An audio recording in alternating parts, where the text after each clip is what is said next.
120 viewers that I've had for the last 5 years. Even though my subscription is like 1,500 subscribers, every video of mine gets like 120 views. That's it. All right. We're live now.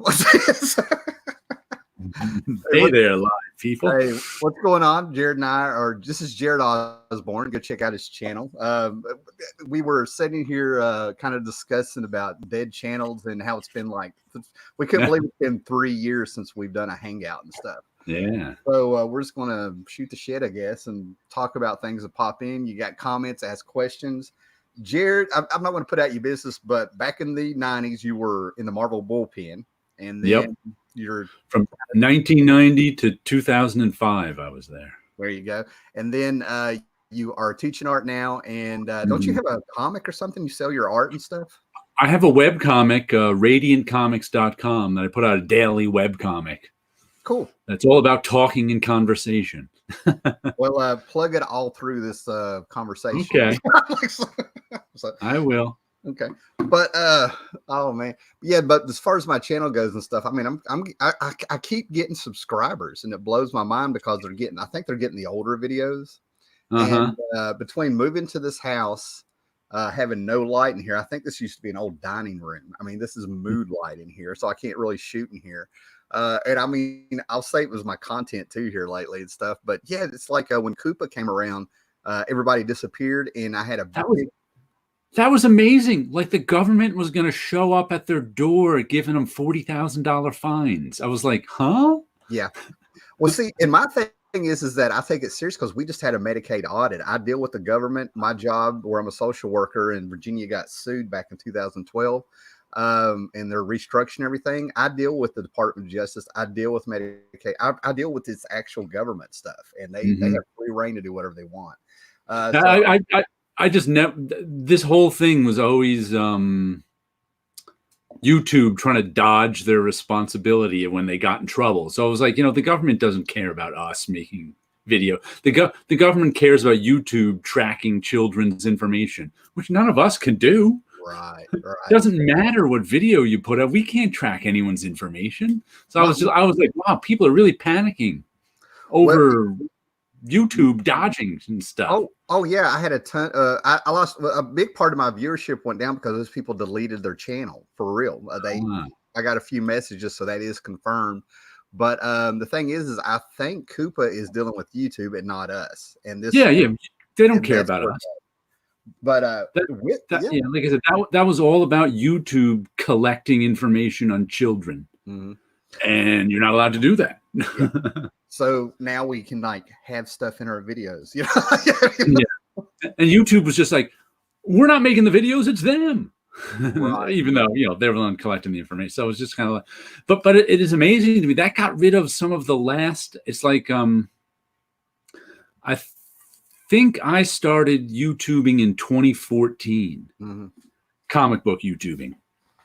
And it's like almost everyone from that era is gone. Yeah. It's just like, except for a handful, you were around before then. Who else is still around? Sleepy Reader is still around. Who else is still? But it's like so many people have just gone now. It's just kind of like, Well, I got a handful of people who have been there since the beginning, which blows my mind. I appreciate them, but the thing that I've seen is, I've been playing around on YouTube. Hey, Scott Connor's out there. What's up? Scott Connor and I went and watched the 1933 King Kong movie, and it flew by, and it was fun. We had a good time. I got to turn live comments on.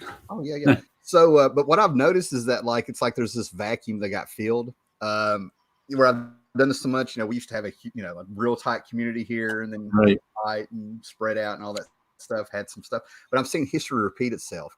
This is the second group I've seen kind of come up, and they're doing exactly what we did. They're making their videos, they're getting some hits, they get the same audience, and they did a live show last night talking about that awful New Warriors thing. And I haven't seen any of the new people really. Yeah. Except for maybe some of the Comicsgate wave from about 2 years ago. Well, if it wasn't for, I don't know what word to say here. Yeah, the Comicsgate stuff. I observe that every now and then, but me too. But it's when None I'm of playing around, like the way we're all, everybody's social distancing right now. That's the right. only reason I played around last night. And I was like, this is like history repeating itself. They're all got their channels going. They got the same audience. Now they're all coming together. And I'm like, they're going to start eating each other alive in a year or two. Oh, You know, I'm like, there's going to be somebody that's like, hey now, so that's why I don't really stress the viewership and stuff. Yeah, it's not like there's a job for me, so I don't care. Right. I'm making no money off it, so what does it matter if I have viewers or not? I might make $100 a year. I don't care to put that out, and that's fun. And if I understand the analytics when I look at it around the 15th, it's from old videos. It really is. Yeah. Wow. I'm like I say I'm like Woody Allen, man. My earlier stuff's the funny stuff. I had one video that went to 10 or 15,000 views, and that was my MTV at Marvel one I posted. And that got me zero new viewers, none whatsoever. It was like my subscription and views didn't go up at all. I was just like, all right. I've heard this story before and it cracks me up. I'm like, every time, I have a viral video and it's the MTV crowd. Now I know you haven't seen the new Warrior stuff, but there's enough stuff on YouTube where everybody can go out there. Scott Connor tells me $100 a year will buy 200 comics. The way I buy them, it'll buy 1,000. I actually just yesterday took a drive to my friend's house who was getting rid of a bunch of comics. I told him I'd sell them for him if they were worth anything, which I doubt they are. So I right now out in my garage have about 10 boxes of comics and trade paperbacks that I have to go through that I'm sure are full of crap. Well, the last guy I ran into about a month ago at a toy show, he bought a collection, just went ahead and got it. And I think he found something like 32, 34 issues of the Batman Adventures first appearance of Harley Quinn. Oh, yeah. I think that's on my you mentioned that. That's right. I did hear that. Yeah, this is one of my friends who used to work at Marvel, so it was only the comps that are in there. And they were also that they weren't in. You've heard the story a million times about how people think their comics are in mint condition. Yeah, and they're not. Yeah, he's got them all. They're not bagged, they're not boarded. They're just in these cardboard boxes, not even comic boxes. And I was just looking through them. They've just been in there for so long, and they've been moved around, and stuff piled on top of them. That's like the top ones were like 5 O's at best. And I'm looking at them. I'm going, these aren't worth much money. I'll give them some money if any of them are worth money, of course. But I was looking, like, I picked up the top one. It had like 25 spine ticks along the edge. And I was like, look at this. This is, and he's like, oh, the spines. I didn't realize they counted. He's not, despite the fact that he worked at Marvel for years and years and likes comics, he's not really a comic book guy. Yeah. So, and he was like, crap. Here I was thinking these are all in mint condition because they've been untouched for years. I'm like, they may be untouched, but they're battered. Oh man, it blows my mind. It doesn't surprise me, but I mean, you're bound to find it. I think you'll find something in there. Can you hear me? There has to be. I did find one thing that I found that was worth just a few bucks. He's like, here, just take this, give it to your nephew. I was like, all right. But then I looked it up on eBay to see what it was worth, and I think it's a Marvel Select toy, still in its packet. The package is a bit battered. It's not mint in package, but I think it's a Ultimate Venom. And I looked it up on eBay, and people are looking for $150 for it, but it's really selling for more like half that. Yeah. Which is still good for a random toy that he had. And, loose ones go for 30. So I was like, if I get $60 for it, and I'll give Jerry Jerry half the money, and everybody will be happy. But I was glad it was worth something because, most toys are worth nothing. Well, the only thing I'm looking for is I had it in my hand, but I decided to wait till a payday. I had the Dr. Doom one that came out. So a bunch of these eBay guys came out and cleared them out, and they're putting them on eBay. And I looked around, and it's almost like the piece of a figure that makes a bigger figure out of that line is what sells more than the actual figure. Everybody wants. Oh to yeah. their, I actually have. Hold on a second. I just have to show you this. Just because I've had it for I don't know how many years. I've got an apocalypse leg. Only because what I used to do, like in the 90s, I collected action figures, generally out of the cutout bins, the discount ones. And then I got bored with it. Who has room for action figures? So I ended up not collecting them all. But for a few years in like the middle 20 teens, I would buy one action figure a year and sit it on my drawing table. Next year, I'd buy one more and sit it on the drawing table. So I think I got an old Iron Man figure, and it came with this, build a figure apocalypse leg. And I swear I pick up this leg and play with it all the time, more than any other action figure. I just sit here and go like this. There's some guy that lives within 10 miles of you going, I need that fucking leg. Who took it? Hey, and we'll give you an apocalypse leg. Here, you can have it. But there's some guy for like 10 years have been sitting there like, I need that leg. I have the leg. I've got all the other pieces. And you're hoarding it. Up until about 2006 or 7, I actually had toys that took up more space than my comics, and I just got rid of them. Like a 350 piece Star Wars set. I had all the Justice League Bruce Timm figures, and and now that I sold them all and stuff over like course like a year and a half, I can remember 2 or 3 of them that I'm like, I wish I kept those. You don't know what you want until you get rid of it. So I played this. I actually stopped collecting toys because I can still remember I had like an epiphany. It was the late 90s probably. And it's not like I was spending hundreds of dollars on toys. If I spent, $20 to $50 a month on toys, that would be a lot. Yeah. But that in the late 90s, that would get you a lot of toys, especially if you were buying them out of a discount bin. Yeah. But one day there was some, in the late 90s, there weren't a lot of collected editions. And there weren't a lot of hardcovers. And they were more expensive than they are now. Like nowadays, you can get trades and hardcovers at Ollie's or wherever for pennies on the dollar. But there was some hardcover I wanted. It was probably like $50. And I went, I wish I could get that, but I can't afford it. It's too expensive. Then I went, I just spent $20 on these useless toys, which are a lark.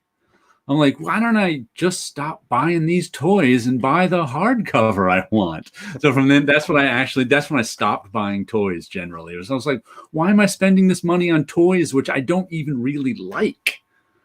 That's why when I see these comic fans spending so much money on pops, I'm like, you can get comics for that money. Pretty much. And then,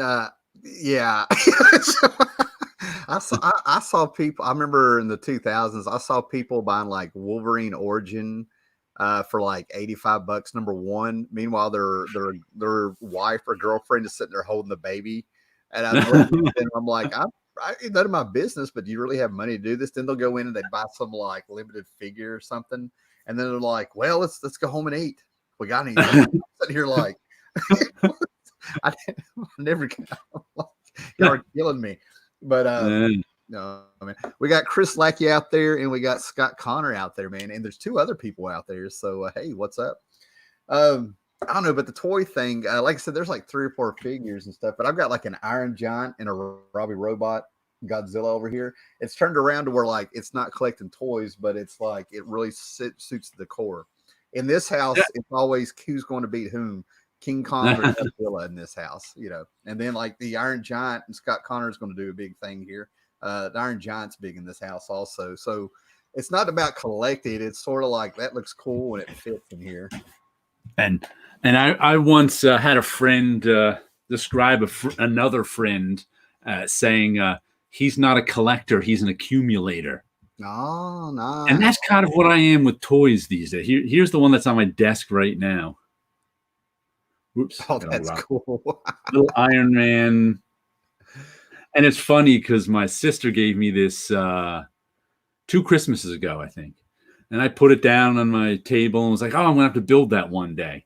And a year went by, it not built. Finally, when my nephew was over, who's 16 now, I was like, here, build this Lego for me. He like put it together in 10 minutes. Oh, that's so cool. Well, the thing about this displaying and stuff, and I'm not really worried how this comes off because I feel like I'm stating a fact, but a lot of the newer guys that are coming out saying they collect toys and comics and stuff, and I saw it with this new Warrior stuff, they're sort of like, hey, as we're talking about, stuff like, comics and toys on this channel, but I go way back with them, and they never show their comic book collections. And then I saw one video where the guy was like, hey, I've been into him for a long time. And if you look at his walls, it's all from like Hobby Lobby in the last 3 months. Cause I went Christmas shopping to Hobby Lobby. And I was like, I know you got that. So we're sitting here pulling up all this stuff and looking at it. And I'm just sitting here like, this is how you do it, guys. I'm like, if you're going to talk, what was this? Red Vitamin Blue. None of that was really around when I joined in 2019. I think the new kind of content has 2009. Oh yeah, 2009. Thanks, man. I think this new kind of content has what's he saying, outcompeted the original content providers, kind of like natural selection. Oh, that's cool. I get what he's saying. We got Darwinism on YouTube. Right before that, he said on the topic of the comic community exodus, I think it's partially because YouTube has muted into something else. There are a lot of corporate big money interests in advertising now. I think it's the advertising, and I think it's also the Twitterverse. I think a lot of people like to report on the Twitter, see who the audience is, and then they pull them over, you know. So a little bit of both, Go ahead, Jared. I think people too do like my least favorite my least favorite like type of YouTube videos are the big slick channels. But that's what most people like. Oh, most people actually like the big slick, or at least by their subscriber lists, subscriber numbers, it seems that. So it's like, I don't like any of the big slick channels generally for YouTube stuff. I like the little channels like yours and mine, which are just people talking about comics, rather than the big slick production value ones like here. But obviously that's what most people like. So I think that has a lot to do with it too. Well, this matches up with your collecting because you get indie comics every chance you get, most 99.9% of the time. I see your Instagram and Facebook stuff where you quickly show what you have. Yeah. After the quick version. 2 years, it's really hard for me to watch a haul video anymore because I couldn't count. I'm into 6 figures, I guarantee, of watching those. But I actually don't watch, being that most of the people I've subscribed to have gone away. I don't. Yeah. There's like, what is it? Don the Comic Book Junkie. I still watch his haul videos. He puts them up every week. I still watch what's his name? Damien Sleepy Reader's haul videos. Whenever all of a sudden I forget I'm like forgetting everybody's name all of a sudden. So it's like I watch maybe half a dozen haul videos a week at most because everybody who's doing haul videos I subscribe to is gone.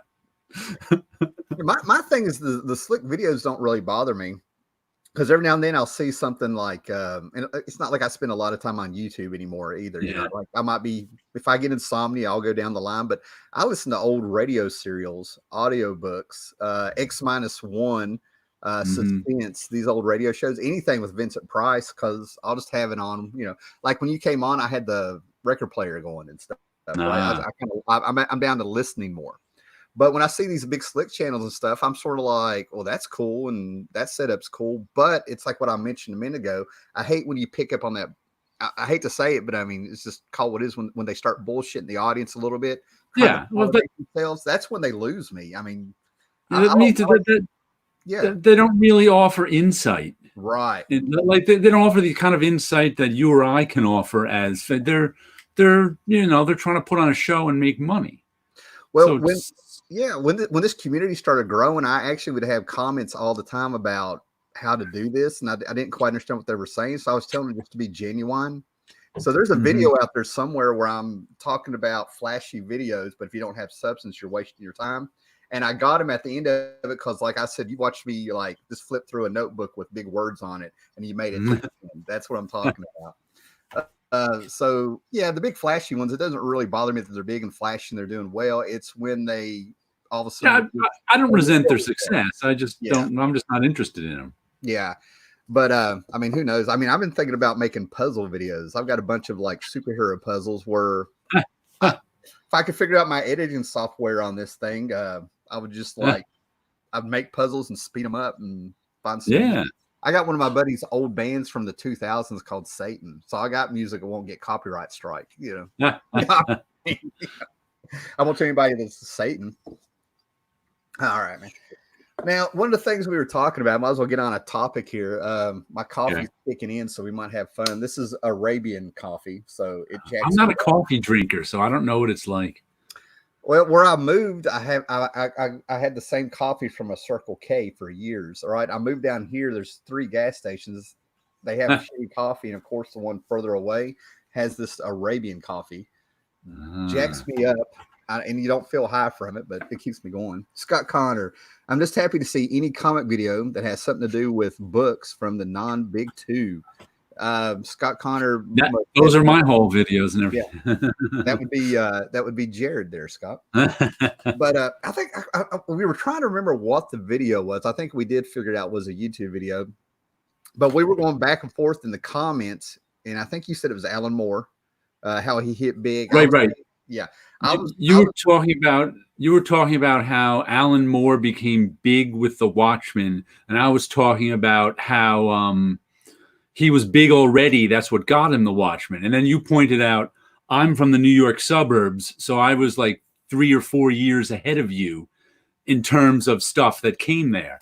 Yeah. And that's something I've heard that before, but I never really think about it. And I don't think it's true anymore because of the internet. I think it was true back then in the 80s. Like it took a while for things to permeate throughout the country.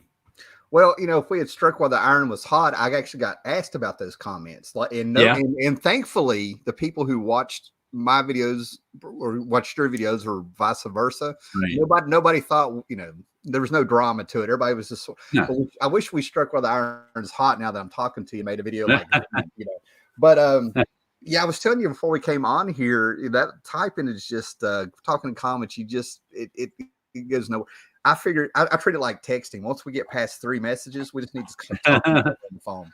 It's tough to make yourself understood. Yeah, but a lot of people that watch my stuff, they do get enamored with how it was in the 80s and stuff, right? As much as they want to kind of say they don't understand the 80s and they look at the clothes and it weirds them out. I mean, I love how I hear the same thing when somebody gets a hold of me on Facebook or something.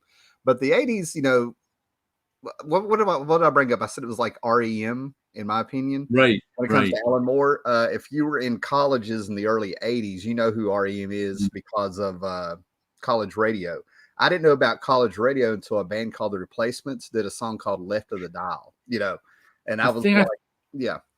Driver 8 was the first REM song I heard. Early 80s, that made it onto FM radio. Right. That's the album I just put up this morning before I got this old punk rock soundtrack to Times Square on here. But yeah, that's what I've been listening to all week. But, when it comes to like comic books back in the 80s, comic book shops, I think they were mostly in the city. Plus, you're up north in New York State. You're not down here in the country. Yeah. Is that right? So that's how I'm in the suburbs. Yeah, and like REM, nobody knew really much about REM until this one goes out to the one I love, but it hit big with Losing My Religion. That's how I treat Alan Moore. You were in comic book shop, and were you in college at the time? When Watchmen came out. Yeah, I was right. Watchmen came out in 86 or 88. Which was it? It was 86, and the trade came out in 88. So yeah, you're right. I was in 80. Yeah, I was in college in 86. Yeah. I mean, you heard a little bit of a buzz with Swamp Thing on the stands, but Spinner X back then, you could find comics a year back. Somebody had stuck behind something. They'd be all folded down. You could find stuff, so you weren't completely sure exactly how new this book was. And then Swamp Thing disappeared from the racks. They lost the Comic Code Authority. And then that's right. And then you would see advertisements in the front of comic books saying like the Amazing Heroes top 10 creators. You'd have Alan Moore, Marv Wolfman, all these guys. And that's how you would hear about Alan Moore. Then you had a few people in the know who knew to get like a DC Comics Presents by Alan Moore's Superman and Swamp Thing. So it was word of mouth. My whole okay. Because the first comic shop opened near me about 10 miles away when I was 15 in 1981.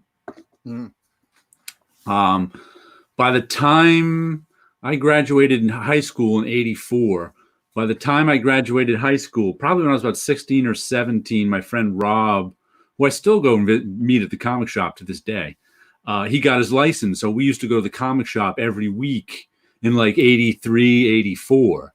So that would have been cool. That's probably a big difference too. Yeah, I was 10 or 11. I think we had a bookstore up here called, what was it called? Walden Books back then in the mall. And they'd have a huge spinner rack. And that's where you would have Kamiko titles and all the stuff you never heard of. You would only see some indie stuff. But that might have been like a twice a year trip back then. Let's see what Scott Connor's saying. Scott Connor, that makes two of us, Jared. So you have a kindred spirit. Jared's probably around your indie comic spirit. Scott's probably your age.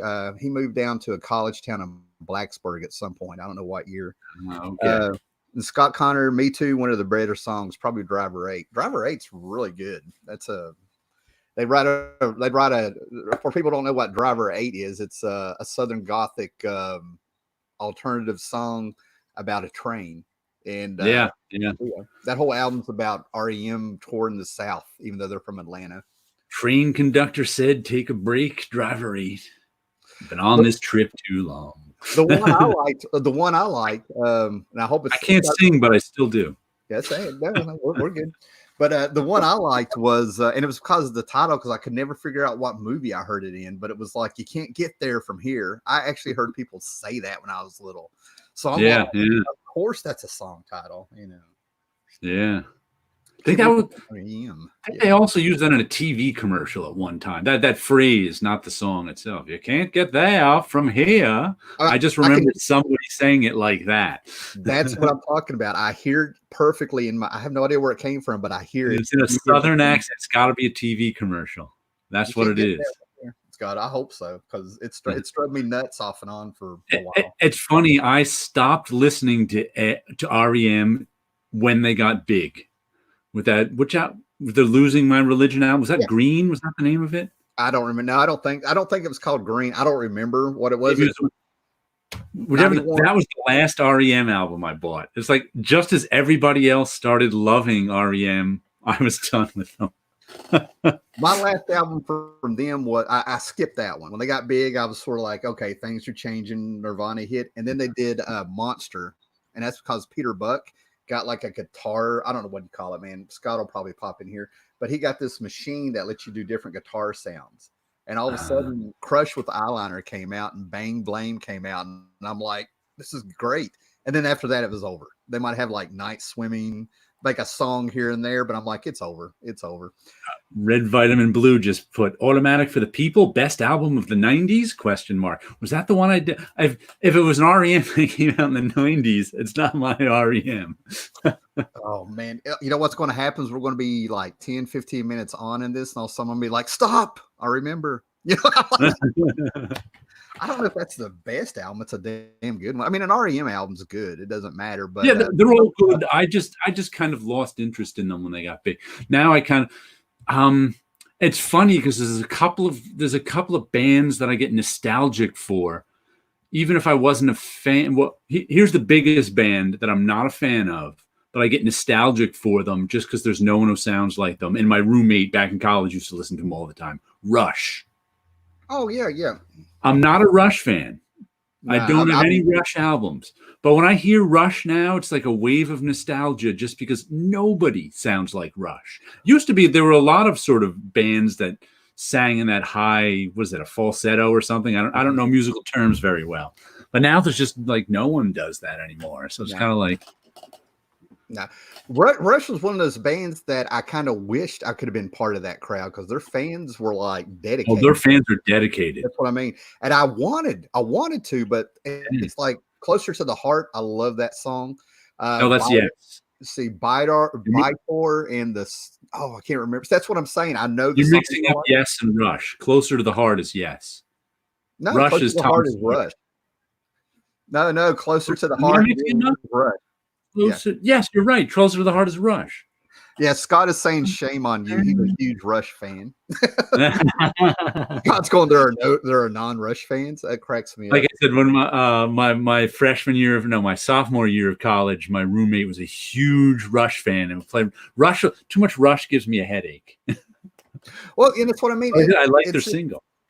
Yeah, and where I played D&D, I was 13 years old playing D&D with guys who were like 17 up to like 35. You know what I mean? I heard Rush like in what was that? What would that have been? 85 and 86. I mean, I heard Rush before, but I mean, I was around Rush fans, and Closer to the edge is yes. Okay. Closer to the heart is Rush. when I think yes, I think All Good People and Roundabout, just the big ones, and Loner of a Lonely Heart. When I heard Owner of a Lonely Heart, I'm like, this cannot be yes. I mean, it blew my mind. Speaking of songs like that, I just recently stumbled onto, because people have been posting them. There's a few different YouTube channels like this now of like college kids listening to classic rock songs for the first time. The reactionary videos. I'm subscribed to one guy, but he's reached a point where I'm like, did you ever listen to a video? Did you ever listen to the radio? I mean, I've reached a point. Yeah, I mean, he was doing some good stuff. He brought on Steve Marriott in Humble Pie, and he listened to Black Coffee, and I'm like, there's no reason for them to have heard these songs. They're 40 years old, and when you're how many 40-year-old songs were we listening to when we were 20? I was actually listening to more than most, but even then, not many. Yeah, I got to remember that the radio stations out there aren't like the ones around here. I was in the car with my fiance, and I don't know what they played, Guns N' Roses or something, and I'm like, I wanted a classic rock station that plays doo-wop. When I'm traveling, I want 50s and 60s music when I'm traveling. Not nothing past 1966. I want 60, going back. And then she just slowly turned to me. She went, "This is a classic station." I'm like, "Oh, got me." So yeah, I was like, "Yeah." No, oldies are from the 50s. I know, 50s, 60s. But something's happened to where, like, when I'm like chilling out and stuff, I want music from the 70s here lately, or I want deep alternative stuff from the 80s that I've like, I actually just made a playlist of, because I had made one about the 80s like a couple years ago, 80s songs that I like but never listened to. And then I just made 90s. Just this week, I made 90s songs that I like and never listened to. Because in the 90s, right as grunge came in, I just kind of abandoned popular music. Yeah. So it's like most of the anything like, and then any of that stuff in the 90s, I really didn't know, except if it was around kind of in the atmosphere and other people were playing it. So I'm like, let me put some of those 90s songs on one playlist. It's like I've never owned a Nirvana album. I've never owned a Pearl Jam album. I've never owned, all those grunge band albums. So it's like, I'll put the hits on a playlist. Some of those albums are not bad, and then I'm pretty sure it's like just the slight age difference with us and stuff. Yeah. I was so glad. Now you understand. I watched. I mean, anywhere you went, if Headbangers Ball was on, everybody stopped what they were doing. I pictured it in my head like Saturday Night Live in the 70s. I was like, this is our Saturday Night Live. Yeah, I was like this even back then. You know what I mean? So I'm sitting there and I'm like, anywhere you would go, we'd be at the skating rink. Everybody'd pile up at somebody's house or trailer, and everybody would just sit around and, it'd be some great songs, and everybody would complain about the playlist sometimes. Like, why is Journey on Headbangers Ball? But someday love will find you. Yeah, I just love their earnestness when they sing that. Yeah. So when Slaughter came around and this band called Danger came around and all this stuff, I was like, kill it. It's getting incestuous. So when grunge finally hit, it was really odd because I saw Nirvana. It was a summer before I graduated. I saw Nirvana's Smells Like Teenage Spirit 6 months before it blew up.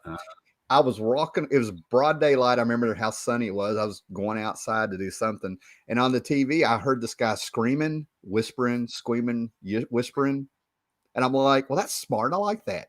Little did I know. But I liked a lot of the music from the early 90s. I really did. I was like, this is so much more creative than all these hair bands and stuff that it took over. Yes, there was a lot of complaint about what they played on Headbangers Ball, but I have I can talk about that music and stuff forever and stuff. But what I've been listening to lately are really odd stuff from the 70s.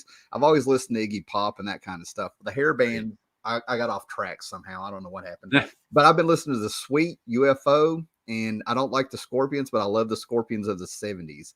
They have the song called "The Sails of Charon" that I'm like, this is brilliant. I mean, it's brilliant. Stuff like that. But I mean, I'm getting into really obscure stuff, but to me, it's not obscure most of the time. That's the problem. I grew up with a lot. My stepdad's friends, I think he was like 17, 18 or something when I was born. So I had a bunch of the burnouts from the 70s who missed the love of the 60s playing all this weird music all the time.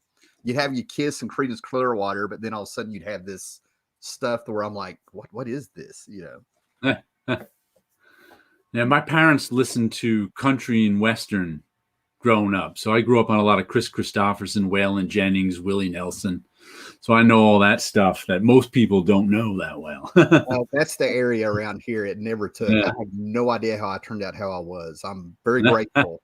But I mean, it was the Statler Brothers, Johnny Paycheck. I mean, it was right when it got all redneck. Yet I like Urban Cowboy. Go figure, you know. Urban Cowboy with John Travolta. When I was a kid and watched that, I thought this was like a serious grown-up drama. Me and the girlfriend picked it up on DVD about 2 years ago. I don't know. And I watch it and we laugh our ass off like it's Napoleon Dynamite or something now. I mean, I was like, this is what I thought was like a serious movie. I thought this was my terms of endearment. And I'm like, this is hilarious. You took it seriously when you were a kid. You're like, yeah, Urban Cowboy, that's me. Yeah. Yeah. Oh my God. I have not seen that one since the 80s, probably. So Sissy, I want to apologize to you all the way back to the hit you the first time, you know. Oh man, well, I'm gonna throw something out there since like we're not really buying a lot of new comics and stuff. T.O.T. Yeah, Books A Million got this for $10. Wow. I got the digital version of that for $3. Like Prime was having a sale or something. I was like, all right. I don't usually get digital comics, but for $3. I can see that. But yeah, this says a lot of the Tomb of Dracula stuff. This stuff floated around my house, the Tomb of Dracula books. I also had the first appearance of Moon Knight that I just dragged around up until about 10 years ago. And the thing was just tattered. I mean, there was no saving it, man. Like it was just like all cracked all through it where I would just flip it around and read it and all that stuff. So those horror books were like all over my house. Little did I know that as I passed them up over the years, they're going to take off again. So when I found a color trade, I'm actually these. I have the complete Frankenstein, and I found the advertisements in this show it's the Mike Plug Werewolf by Night and all that stuff. Okay. So they've been collecting these in trade, and they're colored, and they put the Dracula magazine that was floating around my house in black and white. Yeah, those are the epic collections, right? Yeah. I think those were a good idea because if you remember when they first started them, the reason they started doing the epic collections, but they haven't printed them chronologically, right? So it's like they could put out the most profitable stuff first, and then go back and print the less profitable stuff at a later time. So it's like I thought that was a good idea they were doing with the epic collection. Well, these are the way to go. I'm gonna start trying to find these cheap. I've been making room on the shelves and stuff for stuff, but I feel like I've collected long enough. I'm just now starting to figure out what's really good, you know. Like I always knew it was good, but now I'm like, I really need this. There's nothing to buy nowadays. I actually had the omnibuses of those that I bought. There was a period about I don't know how long ago it was. It must be a decade ago now, where I was buying. There's a period that I now call sort of the Image Renaissance, and it started around when Saga came out. It's over now, by the way.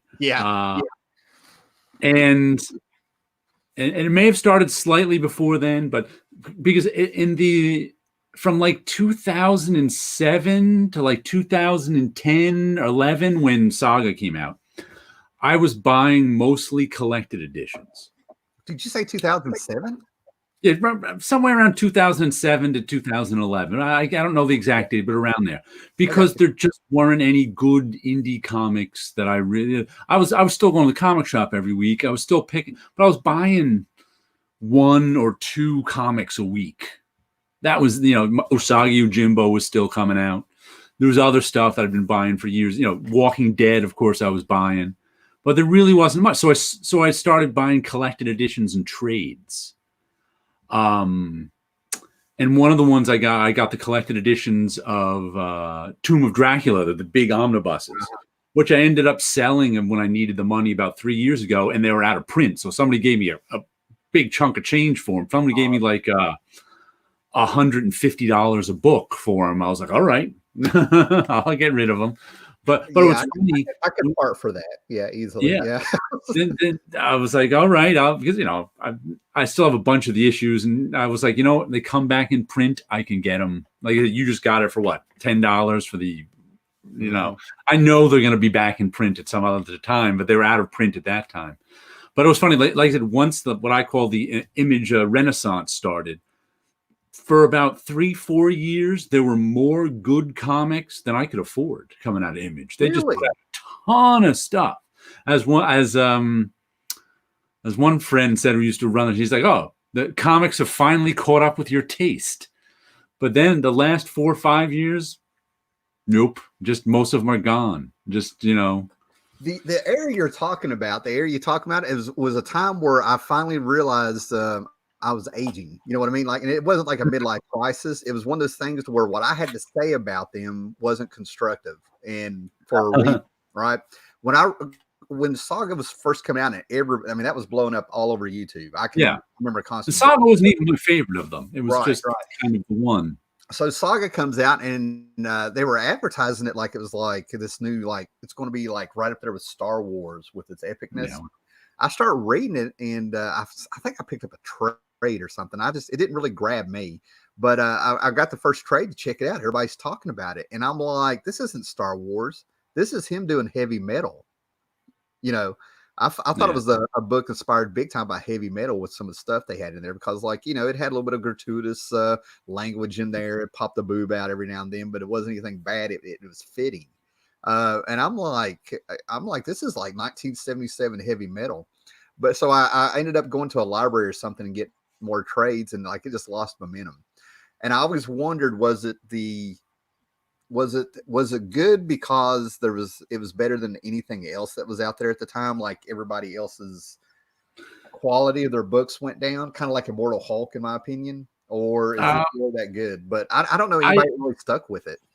I stuck with it, but for me, it's a B. It's a solid B. Okay. Any comic I buy on the regular is going to be an A or a B to begin with. I'm not buying a comic that's, I think, is a C. Right. But to me, it was never my favorite comic, but I enjoyed it. It was one of those. I'll probably never read it a second time, but buying it every month and enjoying it is fun. Let's say Scott Connor, his favorite from Image was The Mercenary Sea. Don't think I ever read that one. Yeah. He also said, speaking of, there needs to be a collection of Epic magazine. I still have all my Epics, but there probably won't be a collection because the rights belong to all the individual creators. Yeah. I just sort of got burned, but it was my fault for I was under pressure. The store was closing like in, 20 minutes when we were there and stuff. But I got this hardback edition of Galactus stories. And on the back of it, where it's from Books a Million, this thing is wrapped in plastic, and they've got like 5 stickers going across it for prices and barcodes and all this stuff. And in between 2 of the stickers, it said illustrated. I could make out you couldn't see the word I. And I'm like, did they finally collect the Galactus, last story of Galactus from Epic Illustrated? And there was nothing I could do. I'm like, do I do this or not? It's the last one. I'm holding this thing. And I'm like, it's thick enough. You know what I mean? Like, I was like, it had the first Jack Kirby Stan Lee Coming of Galactus story. It had the John Buscema Stan Lee one where they brought in Gabriel the Aerator, and it had the John Byrne story from the 240s, early 80s. And I'm like, there's still a lot of pages there. So I get it home, and I finally realized that I didn't have to break the plastic. One of the stickers peeled off, and it said illustrated by John Byrne, Jack Kirby, John Buscema. And I'm like, yeah, it messed with me. It messed with me. The Last Galactus story is my least favorite story in all of Epic Illustrated. I so resented that when it came out. I always say that you find as you get older, as I'm sure you have, I have opinions about things where I don't even remember the things anymore. I just remember my opinion. Yeah, yeah. So I'm kind of like exactly what you're talking about. I'm saying, so like any opinion I have that's over 10 years old is expired. Because it's like telling you the Last Galactus story was my least favorite. I don't remember the first thing about the Last Galactus story. I'm a little bit of the opposite, but it's the same thing. My thing is that somebody will bring something up, and I'll be like, it rings a bell. I don't feel any bad feelings about it. Maybe I liked it. I can tell you, I can tell you, I didn't not like it, but I can't. I'll not remember things, but I'm like, no, something. I'm not getting that. I seem to remember the things I absolutely hate, and they were few and far between back then. Right. But I resented the Last Galactus story because it was the regular Marvel Universe in Epic Magazine, which I didn't think it belonged there. Their first story in Epic Illustrated was a Stan Lee Silver Surfer story, and he tried to go all quantum physics with it. I didn't get issue 1. I started on issue 2 of Epic Illustrated, so if it was in issue 1, I didn't know. Well, I remembered the story, but Epic Illustrated was the last place I was going to look for it. You know what I mean? So I kind of agree with you on that one. But at the same time, I guess it was a safe bet to get people to get the. I think it was a sales gimmick. That's what it was, which is also why I resented it. So but it blew my mind because Galactus and Silver Surfer, these big cosmic beings, more or less, Galactus was acknowledging there's things in the universe that I don't even question because God made it that way, and I'm sitting here like, whoa. I was like, that's kind of deep. I see where we're going. That amazed me, but I didn't probably read that story till like about 88 after, Epic Illustrated. I know the first one I read had a Dave Sim. Well, no, that's not right. The first one I read had a Neil Adams story where some woman's giving birth to the earth. So whatever issue that is. I can remember it because I was on vacation. We used to take family vacations. We used to go camping to Lake Placid, New York, where the 1980 Winter Olympics were. Nice. So it's a vacation spot up there in the Adirondacks. So we used to like be at our campsite, and then we'd go into town every now and then.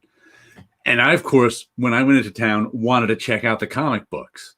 Yeah. So it's 1980. I think I'm 13 going on 14 because I turned 14 that summer, and I discovered Epic Illustrated #2 on this newsstand. I was like, what's this? And that was one of the comics I got, and it was just blew my mind, and I bought it from then on in. I managed to find it on the news. That one wasn't on the spinner racks. It was on the newsstand. So I was just like, what? What is this? I'm just glad I'm finally getting to where I can separate the heavy metal stories from the Epic Illustrated stories. For years, I was not a heavy metal fan. It's not so much I was a heavy metal fan. There's no doubt in my mind that the heavy metal movie made me jacked me up for them more. If that makes sense. But they were in my house. I mean, from the get-go, 77, at least till about 83 or 84. They were in the house, and I was attracted to the comic book guys without even knowing it. Like that's where I really found Bernie Wrightston. I had no idea he was the Swamp Thing guy, but he had Freak Show. So even though this is I got a camera on. Oh, never mind. I don't want her to like walk out here like in a t-shirt. But like heavy metal, it was really odd because like I was still the guys who had works in comics. I was still attracted to their work the most. Mobius, before I knew his name. Who was the guy that was married first to Louise Simonson? Johns. It's going. She was Louise Jones first, right? She was married. I can't remember. Yeah, but he had strips of a naked woman that was like I knew. It felt like it was real deep. It'd be one page, a whole lot of white, just pen and ink, and she's naked, and she might be talking to like a flower or something. Just the idea that I couldn't figure out what this meant is what attracted me to heavy metal. Heavy metal was the thing I was studying, like what does this mean? And there's like no way I was going to figure it out. Yeah, there was no heavy metal around my house. I bought a couple of issues of it, and I just found it. I didn't like the writing, is all it was. I think it's because a lot of it was translated stuff, and I just didn't like the writing. Was all it came. But I only saw a lot. I only bought like 2 or 3 issues. It's not like it's not like they were all around. If they were all around my house, I probably could have found some stories I liked. There's Scott Connor, Jeff Jones. Was she married to Jeff Jones? Yeah, Jeff I Jones. thought it was a different Jones.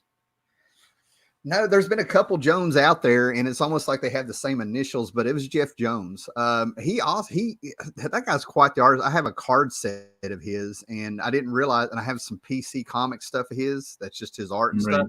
He had 3 or 4 different styles.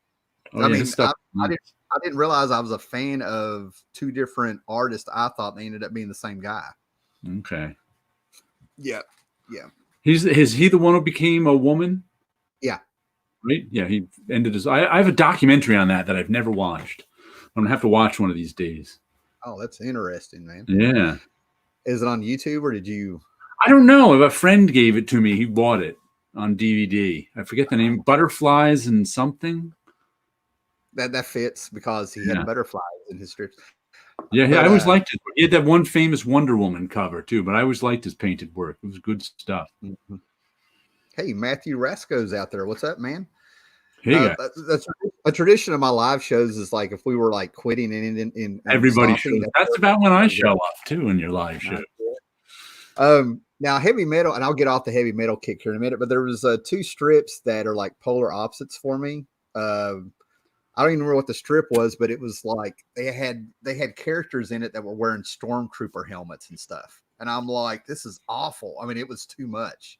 I don't know what this strip was. It was heavy sci-fi and it was kind of goofball. And you had guys running around with stormtrooper helmets on and stuff. And I never made any sense of it. But then you had Arthur Pseudonym's Mudwog that for some reason as a kid, it felt like a grown-up fairy tale. It was like old trolls and stuff. So when Max came out and I was a huge fan of the Max, it wasn't until I saw the cartoon on MTV that I went, wait a damn minute. Mudwog in the Sam Keith's the Max. I'm like, somebody owes somebody some money. And I actually tried to talk to Arthur Pseudonym about it. We ended up talking about Al Williamson and Blade Runner. He wouldn't talk about Sam Keith and Max. I always liked Charlie and Flytrap from Epic. That Arthur, whatever, Soydom. I never knew how to pronounce his last name. I say Pseudonym. He didn't correct me, but I was also buying some of his stuff, a print. I don't correct people who missay my name either. Just like they don't really anymore. But like when I was growing up in the 70s and early 80s, no one knew Jared. They just didn't know. That just wasn't a name to people. So they'd hear they'd call me all sorts of stuff. And at one point, sometime like in college, or I just never corrected anybody ever again. It's like as long as they're close, I'd be okay. So maybe he does that too. I'm not going to lie to you. I'm surprised I didn't ever slip and call you Jareth from Labyrinth out there. Well, if you did, I probably wouldn't even notice. See, how are you guys doing with the human malware that's out there? I've just finished my job internship today at my local video store. Well, that's a good time to quit. There are local video stores still. Yeah, that's what it says. Yeah, I know. I was like, I didn't know any video stores still existed. I know 1 or 2. One's down in a place called Grayson County. They're still kicking. And it seems like I saw one in Northern Virginia. I worked at one in 1990, 91, somewhere around that time. They're all talking about Pseudonym's last name now. Captain Stern was a favorite of mine from heavy metal. Still got the 2 stories Bernie Wrightson did. I got one of those, a couple of books signed by Bernie like 2 or 3 years in a row at Heroes Con. Captain Stern, it was really odd. I'd never heard of him until that heavy metal movie. And I don't ever remember seeing a story of his in heavy metal. That's why, that one blows my mind. Captain Stern was good stuff, Captain Stern. Well, Yeah, and huh? So I've only seen a little of that. It's just fun stuff. It's I'm trying to figure out who to compare it to a little bit. I mean, it's a heavy metal. I've always seen it like mentioned or articles about it, but I've never actually seen the comic Captain Stern. I don't think. The only way I can figure it out to explain is that it's just entertaining. Don't just turn your brain off and go with him scamming and all this weird stuff and the dinosaurs. Oh man, it's been a while since I read it. So, what have I got laying around here? Some of the stuff I've been doing here lately, which blows my mind, this kind of shows you what's going on here, is I've been like rereading the Elric saga, Michael Moorcock. Ah, okay. I don't know how many times I've read this over the years, but it's been long enough now to where like I can tell there's stuff I forgot, which is always cool. And believe it or not, I mean, I won't win a trivia contest, but I'm like, did I remember that? But what I'm doing now is I'm looking at the old Roy Thomas stuff and Craig Russell and whoever worked on it. Oh yeah, I bought all that. That was good stuff. Yeah, I'm reading. Like I'll read a couple chapters and I'll kind of like pick up. I've got a bunch of those, and I'll find the chapters and stuff. And I'm not going to lie, I'm kind of cracking up on how the artists. There's a few places they wimped out because I don't think they could get the vision. I got to the part where there's a part here where Elric is. He just hears out of the shadows 2 guys going pig, pig, and he turns around. They have like tusks and stuff, and then all of a sudden behind him here's a guy going snake, snake, and he turns around, and the guy's got 15 snakes for heads. And they all talk at the same time. So I'm like, I want to see how they drew this. They got them like from the back at a 3/4 view to where you just see like 15 little tubes. And I'm like, oh, you whipped out. That should have been a splash page. I'm going to name drop here and tell you an Elric story from just last summer. One of my friends who I used to work with at Marvel back in the 90s named his 3 sons after the Eternal Heroes. Corum, Elric, and I think one Garion, who I think isn't a Moorcock one. Okay. He's got Corum. He's got Elric is the oldest, and I think Corum and Garion. They're all about 20 now. They're 20. But anyway, my friend every summer I usually throw a backyard barbecue. Been doing it for many, many years. And my friend from Marvel, he showed up last year for the first time. And the first time I've seen him in 20 years. And he had, I think, 1 or 2 of his sons in tow. I think Corum was there. But like I said, about 20 now. And who also, because he's a friend of mine in local, is Walt Simonson, who works with Michael Moorcock. Did you put up pictures of this? Or there's like 4 of you guys. You put up a picture somewhere, and I was like, "Simonson's with them. He's buddies." That was from January when we were out at the diner for Bob Wyachek's birthday. Gotcha. So anyway, Joe, of course, has met Walt for like 20 years, but he hasn't seen him in 20 years.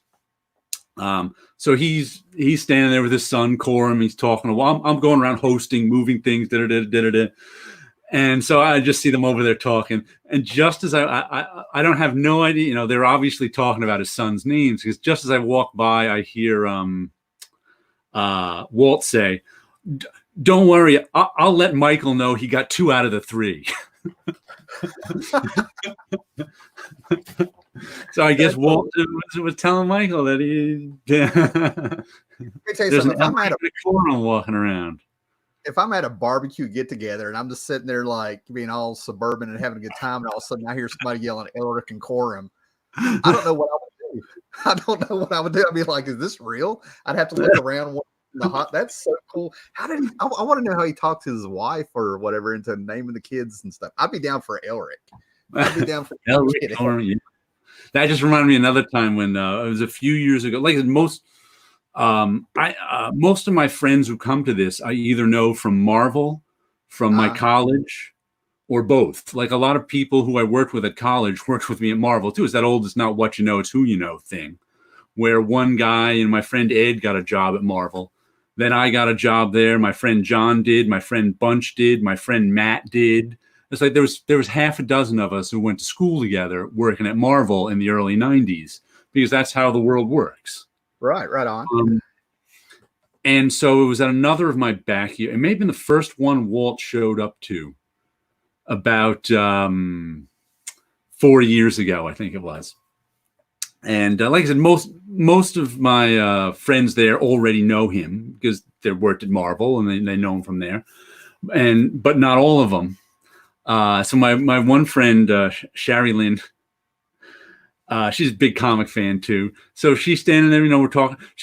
I think Walt had on like a chibi Thor shirt of some kind, like one of those little cute drawings of Thor kind of thing. And and I have a Captain America like that. I know what you're talking about. Yeah. She never met Walt before, didn't actually know that was Walt. And she's like, "Oh, I like your Thor shirt." And I was like, "Oh, Sharon, this is Walt Simonson." And she went, "Yeah." And he went, "Breathe. I'm just a normal person." She went, it was just the funniest thing ever. When I meet these guys at cons and stuff every now and then and stuff, I mean, there's been one time I think I did name drop you to see if somebody knew you, and he was like, "Oh yeah, he helps me with my printer or something." Like, when I've actually asked some people about you, they're all like, "You help them with the computer stuff or something." They're like, "He's a good guy." But Simonson, if I'd known that, I'd been like, "Over here, I know a buddy of yours." That's hilarious. Scott Connor said, "Did he have a black dog named Stormbringer?" If I saw a guy named Elric walking around with anything named Stormbringer, I'm getting the crowd up. We got to put a cap on this now. You don't understand. Matthew Rasco. I've been reading the Hitman series by Garth Ennis. A really good comic series that kickstarted my love of DC. Heck, my nickname at the comic book shop is Dog Welder. Nice. I've never read Hitman. Hitman is one of those comics sometimes I resent something because of the concept of it. Mm-hmm. And I have to get over that in order to like it. Mm-hmm. A good example of that is the TV show Dexter. Mm-hmm. A TV show about a serial killer who kills serial killers. I'm just like, that is just such a dumb concept. But when I finally got around to watching the show, it was a good show. But I had to get over my own sort of prejudice against the concept. Hitman is one of those too. A hitman for superheroes is such a dumb concept in that one of the conceits we have that makes superheroes work is you can't just shoot them. Mm-hmm. If you could just walk up to a superhero and shoot them, then they're not a superhero. And that's one of the conceits we live with, like I said, especially in the Batman universe. So it's like just the idea of a hitman for superheroes makes me go, which is the only reason I've never read Hitman. I mean, it might be, I might actually like it if I read it. Well, Hitman, it's not so much as for superheroes. It's he gets hired for like to go kill superpowered people. And there's still more to it. Every story is not about him going after somebody. But, like I said, yeah, go ahead. Everybody says it's a good comic. I will probably like it if I read it. But it's like I have to get over my own prejudice against the concept. Well, I'm going by memory here. I don't want to steer you wrong, but I was there from the get-go. I had to make peace with the guy that was writing Preacher. I had a thing, So I finally started doing his stuff. And then but it's like Hitman is actually almost like 2 books. Up in like the first, 35 issues, it's all hilarious. I mean, it's zombie people and it's hilarious.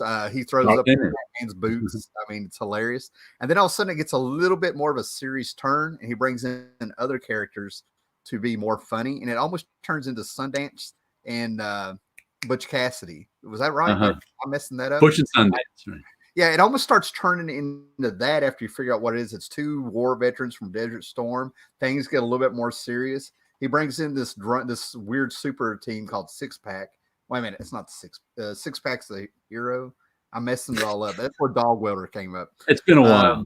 So if you end up reading it, it's actually, to me, it feels like it's 2 books. But what's cool is he has a story where Superman shows up, and Superman didn't figure out that this guy's about to kill somebody. He didn't ask why he was on top of this rooftop.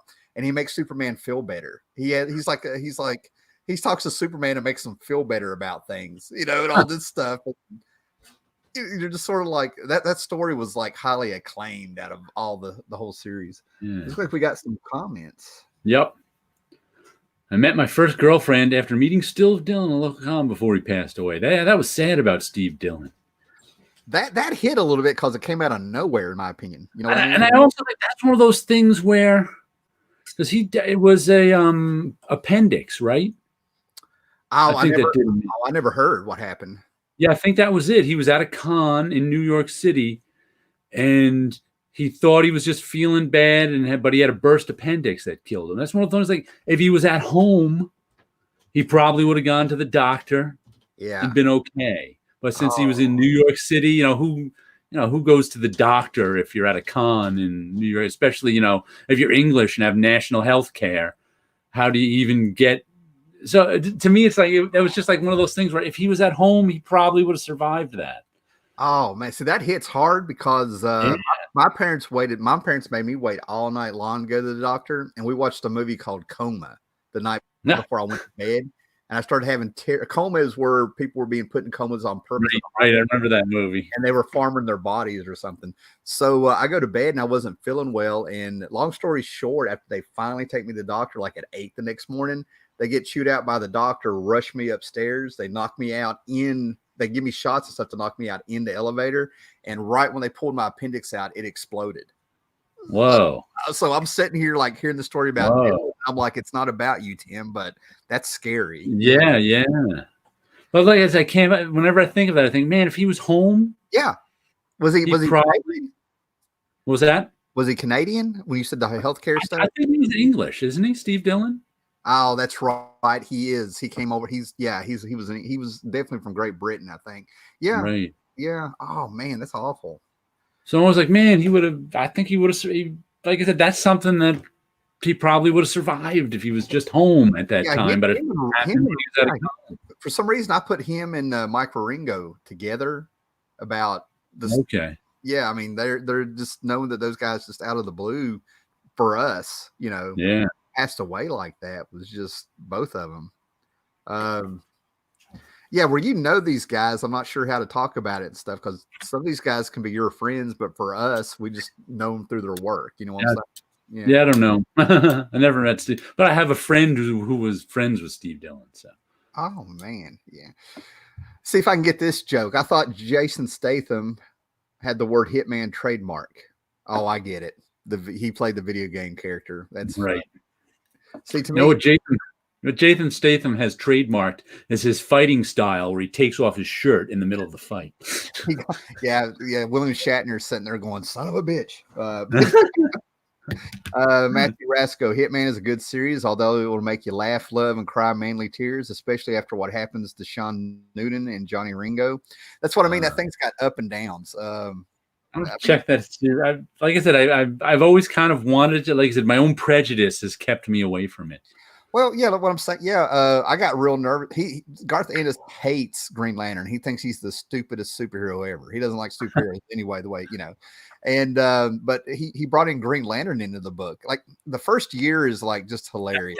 The second year, that can be annoying when guys who hate superheroes are writing superheroes. It's kind of like nervous. You get nervous, But he does stuff like he wanted to get a hold of Catwoman, so he got up on he found a dead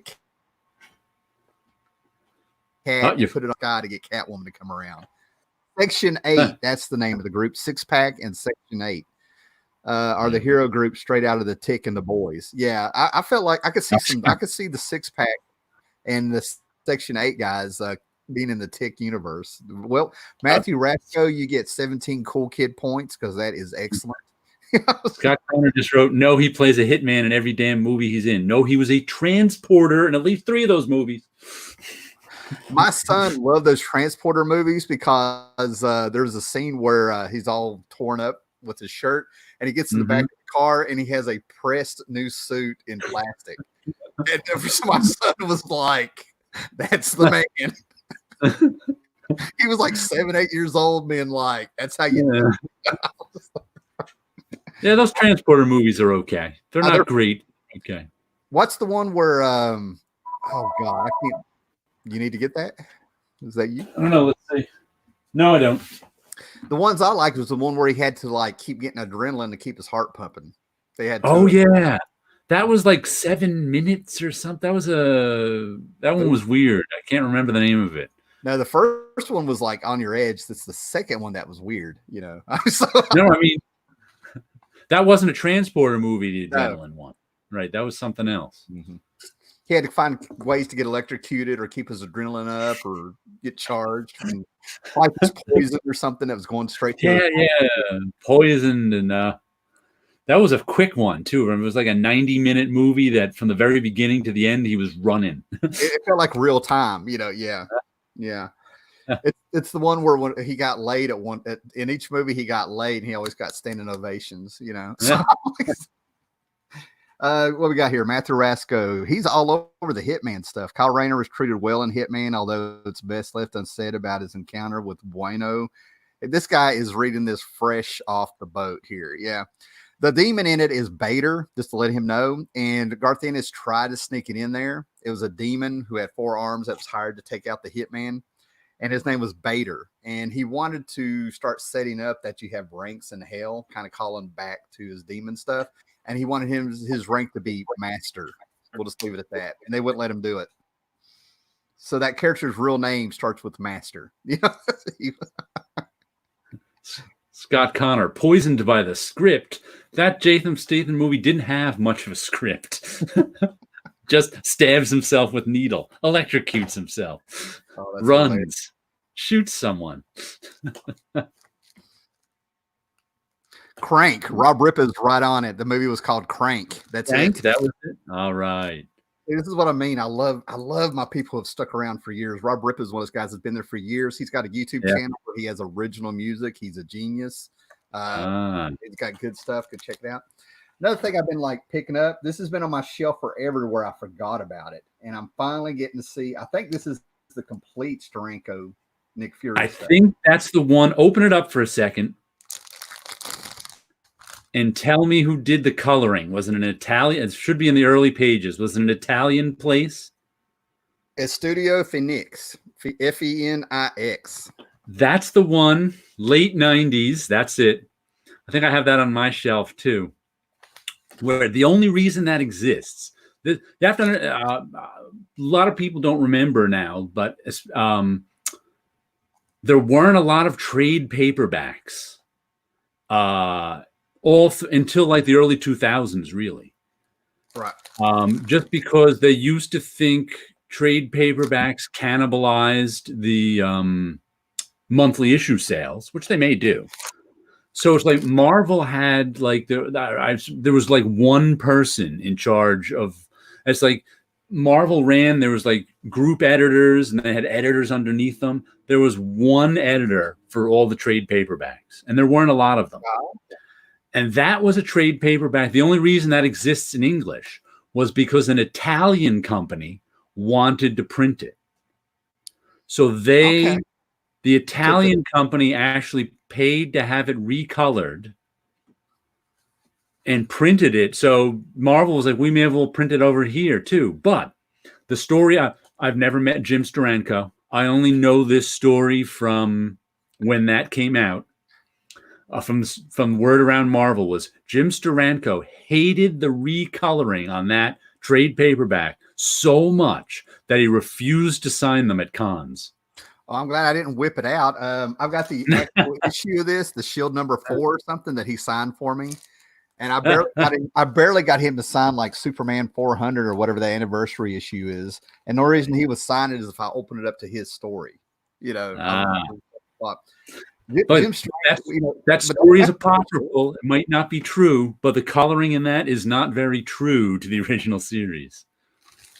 Now I'm going to be paying attention to it because I had a bunch of the Tales of Astonished stories up until about 10 years ago, and I sold them on eBay because they had a bit of a mildew smell. I was like, I got to get rid of these before they're gone. I hated that. I'm told to get rid of that smell, you put them in the box with dryer sheets.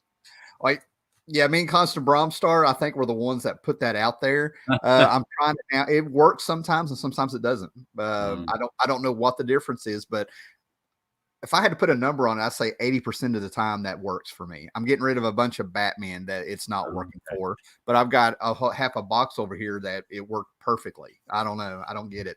I wonder if it's the clay in the old paper that absorbs the smell. I don't know. I don't know. I'll tell you another story, apocryphal story that I found out wasn't true, like just a few years ago. And of course, there's all these stories that go around the office or whatever. So and I was told a story about Roy Thomas during his editor-in-chief days, which of course was 20 years before I was there. And the story was that at one point, there was a bunch of stats around the office. And what stats are, they're basically fancy photocopies. Okay. They were used in printing for years and years. And what you'd do was for archiving them or for whatever, you take the original art, go to the photostat machine, which is a giant camera, and you take a photostat of the artwork, the original artwork. And that was like taking a photocopy of it, except higher quality and on photo paper. So it's a chemical process. So Marvel would do that for all their art. Nice. And at one point during the 70s, the story went Marvel was getting rid of a bunch of stats for whatever reason. So Roy Thomas, as editor-in-chief, decided to get rid of the stats. Oh, no. Roy Thomas, as a fan, decided he was going to take the stats home. So he took them. And then a few years later, when he wasn't editor-in-chief, Marvel needed those stats again. And Roy sold Marvel back the stats. That's the story I heard during the 90s at Marvel. So cut to, it's maybe 3 years ago. I'm hanging another one of my friends is Bob Wyachek, the inker. And he was at one of the big Apple cons in New York City. And so I was hanging out with him at his table. And they put Roy Thomas, who I've never met, right next to him. And he's got a big, long line. But I'm behind the table. I'm like, I have to ask about that story. Because this is the only time I've ever met. I'm going to have to ask him about this story. So I asked him about the story. And he was like, what? Stats? I never had anything to do with stats. I could see him saying this. I've never heard that story before. I'm like, well, thanks. I finally know the story is not true. But I always wondered, because sometimes you hear these, apocryphal stories around, and I have no idea if they're true or not. So that's just what I was told about Steranko at the time. But if he really wasn't signing them, we'll have to ask him someday. Roy Thomas and Mike Urey. They got their Tomorrow's publishing now. I've met them at so many little cons. I met Mike Urey at so many little cons around here and had a bunch of talks with him. And then Roy Thomas, I had so many talks with him in the early 2000s through Heroes Con, Charlotte. I don't know how we didn't become friends. I mean, seriously, right? And I finally realized that when you bring up something to Roy Thomas, he is a storyteller through and through because you listen. Okay, it's not a conversation. Right. I've gotten the stories behind Conan and all this stuff, but one of the things about Roy is I think he would be true about remembering if he messed around with stuff. I don't know why he would say that's untrue. If because apparently, I don't know if it's been for like 25 years or what happened. Somebody might know out there, but if you get an issue of Alter Ego every now and then, he's been he's been offering a reward for some original comic book art that was stolen from him, and he's been like constantly saying, I will pay you to get this back and stuff. So it's like it's almost like he can't let something go where he's got like that story in mind, if that makes sense. And he finally came out talking about DC screwing up his little corner of the universe with Crisis when I was at Baltimore Con 2 years ago. He finally was letting it out, and Jerry Ordway was just sitting there looking kind of nervous a little bit. Roy was just letting it out. He was like, that's my Roy Thomas stuff. That's that story. I can see you having like this legend going through the offices at Marvel about, let me tell you about Roy. That's awesome. But it's amazing to me, like, because the things did last that long. Like one of the things I did at Marvel was the covers were done separately than the interiors in terms of the production. Okay. So there were certain I was one of them, but there was like a certain people who your job was to just do the production on the covers. You had to put the logos on, you had to put the trade dress on, you had to do all that stuff. And this is before the digital age, so we had to do this all by hand, cut out the logos, get stats made, da-da-da. And part of, and then they had 2 colorists on staff, Paul Beckton and George Russos. And they colored the covers, and they colored, listen, this is pre-digital, so they made color guides with Dr. Martin's dyes on, Xerox paper. They take the original art, they'd shrink it down to 8.5 by 11 on Xerox paper, put it on watercolor paper, and they'd make the color guide on that eventually went off the separators. But part of my job as the production guy on the covers was to suggest logo colors, because usually, unless George or Paul had an idea over there, they had already colored it. And now I'm putting together the original art and stuff. And now the editor is looking at the last bit. And he's like, oh, we got to come with a logo color, da-da-da-da-da. Sometime in the late 60s, early 70s, when Stan Lee was still there, he said, green logos don't sell. Now, this just could have been a toss-off line from Stan Lee, because I've only met Stan a couple of times, really don't know him, but I've known people who've worked with him, and they've always said sometimes Stan Lee will say something from the hip, just kind of, that people will then take as gospel, and later on he'll be like, what are you doing? You're supposed to fix my mistakes, not just go with them. So that could have just been a toss-off line from Stan Lee. But here we are in 1992, 20-something years later, and I'm not allowed to put a green logo on a book.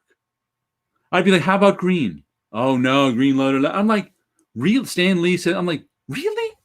Stan Lee says green logos don't sell 22 years ago, so you won't put a green logo on the book?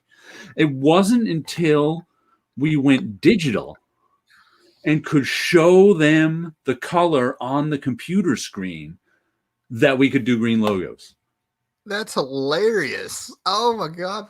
That's how long something can stick around. Like I said, and that's like corporate memory or something. But it just blew my mind. So that's how that Roy Thomas story can stick around so long too. That is. I'm changing the name. I'm going to change the name of this hangout when it uploads, man. This is like Tales from the Marble Bullpen or something. I don't know. I'm digging this. I mean, I'm sitting here kind of stunned. Like I'm like processing what you're saying and like cracking up like I was there or something. It's hilarious. That's like Scott speaking. Oh, go ahead. Scott Connor's got a question for you about Archie Goodwin. We're Archie Goodwin fans. He's asking if you ever met him. I have never met Archie Goodwin but I can tell you there's certain guys, because I can't remember who I just recently saw the quote from. It may have been, who's the Batman guy? Sean Gordon Murphy. See the guy who got into trouble on Twitter a couple of weeks ago? Yeah. He's doing the Batman White Knight stuff. Yeah, right. Okay. He said something like, Wizard magazine made us comic book artists all cool, but now Twitter is revealing the truth. When he stumbled on something too. And I can tell you, even at Marvel in the 90s, we didn't always want to meet all the artists because they're people, they're jerks. Especially, I'm an artist myself. I can say this. Sometimes artists are jerks. Maybe maybe it's the same percentage as the rest of this population, maybe a little higher. I'm not sure. I've had the same experience through cons. This is amazing. Right, go ahead. Right. Yeah. But there are a few certain guys in the comics industry who I've never heard a bad word about. John Romita, and I knew John, well, so I can say no one ever had a bad word to say about John Romita. Archie Goodwin is another one. I have never heard anyone say a bad word about. Everyone I know who's worked with Archie Goodwin says nothing but praises about him. Which and that's kind of a rarity in comics. I can't even claim to have nobody say a bad word about me in comics. There's probably a few people have said a few bad words. Joe Sinnott's a third too. Everyone likes Joe Sinnott, Archie Goodwin, and John Romita are the three I can think of right away who no one has a bad word to say about ever. Joe Sinnott was cool. I met him. He might have been one of the first people I met at a con. And I was sort of stunned because he was sitting beside a Nick Cardy, kept trying to introduce me to Nick Cardy. And I was sitting there like Joe Sinnott of all people. I was going through my head while I'm looking at Joe Sinnott. Like, this is a guy that worked with Kirby. I was like, I don't know if I was starstruck, but I definitely wasn't, That's cool, man. Archie Goodwin, we're kind of fans with him. And Paul Levins is another guy from our point of view here that we've never heard a bad thing about. So I totally get that. Well, I've heard an occasional bad thing about Paul Levitz, but usually about his policy to have to do with his policies. Yeah, not personal. Yeah, I got you. I've never heard him really say he's a bad. Sometimes when you've got that big a job, it's tough to separate the person from the policy. But though I think he was general, I've never really worked for DC that much. I was at DC for 2 days and 20 minutes once. Really? You want to share that one? That's amazing. I just didn't get along with one person, my immediate boss. This was during one of, what was it, 1996, maybe? January. It was terrible, terrible time at Marvel. It was during their bankruptcy. Marvolution. That was, they had 3 mass firings at Marvel when they were in bankruptcy. And it was just awful. Like the first one, the first one was kind of at the height of everything. Well, Marvel, and there would just be the phone would just ring someplace in the Marvel had 3 or 4 floors in 387 Park Avenue South, but the 10th floor was where all the creatives were. That was the editorial and the bullpen, and that's where all the stuff got made. And you just hear the phone ring in an office. And you knew that person was getting fired. You'd hear the phone ring in the bullpen. They'd call someone's name. You knew that person was getting fired. And it was just terrible. It was just terrible. So it was after one of those. Matter of fact, but I was a freelancer at all my years, which meant I would come and go. I wasn't, but that's why I lasted so long, because I was a freelancer. So it was, I think it was after the 3rd one where they got rid of all the freelancers too. At that point, and it was fun. That one was actually the least horrible of them, because by then it was almost a skeleton crew at Marvel, and they had a lot of freelancers in the bullpen, and we knew we were all being let go, like sometime in the next 2 months. For 2 months, it was just gallows humor every day until finally we were like December rolled around, like, oh, we'll catch you guys next time. Have a nice one. But after that, I got called, got a call from someone at DC saying, hey, you want to do some production at DC? And DC was still almost all Marvel digitized earlier than DC. Okay. DC had they had just started to digitize at this point. Marvel had probably been digitized for 2 years. Okay. So I was like, you know what? It was like a 3-week job. I was a freelancer. I'm like, you know what? I'll go over there. So I went over to the DC bullpen, and they were a little backwards there, the way they worked. And I was also told, this is interesting, the way Marvel was, and I think still is, much smaller corporate than DC. You've mentioned that before, directly to me before. Yeah. Right. And the way we worked at Marvel was, Marvel had, we were in the bullpen. There was editors and assistant editors. And that's who you did work for. You did, you're working on their comics. If X-Men needed to be done, Bob Harris or Suzanne Gaffney, his assistant, will come out into the bullpen and say, do this. And we do it and bring it back to them and say, here. At DC, everything went through this one guy, the head of production. So you never got to see any of the editors. Okay. And so he would hand you something, You'd do it. You'd hand it back to him. He'd bring it to the editors. And then when it comes back, the same issue, he might hand it to someone else or whatever. He was a buffer. He was a buffer. They didn't want. Never mind. And I was told. Yeah. The whole system was created because there was two guys at DC who didn't like each other and didn't want to talk to each other. He's a buffer. Okay. Yeah. I know what this person is. I've been there with other jobs. Yeah. Right. So I got in there and I'm like, fine. I mean, I can do the job in my sleep. And the rest of the guys in the bullpen want to know what I know too, because they're just digitizing.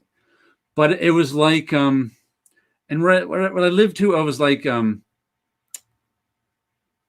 like when he interviewed me for the job, I was in there, talked to him, this and that, everything. I'm like, listen, the only thing I have to tell you is I have to leave right at 5:00 because the only bus back to my house is like at 5:20.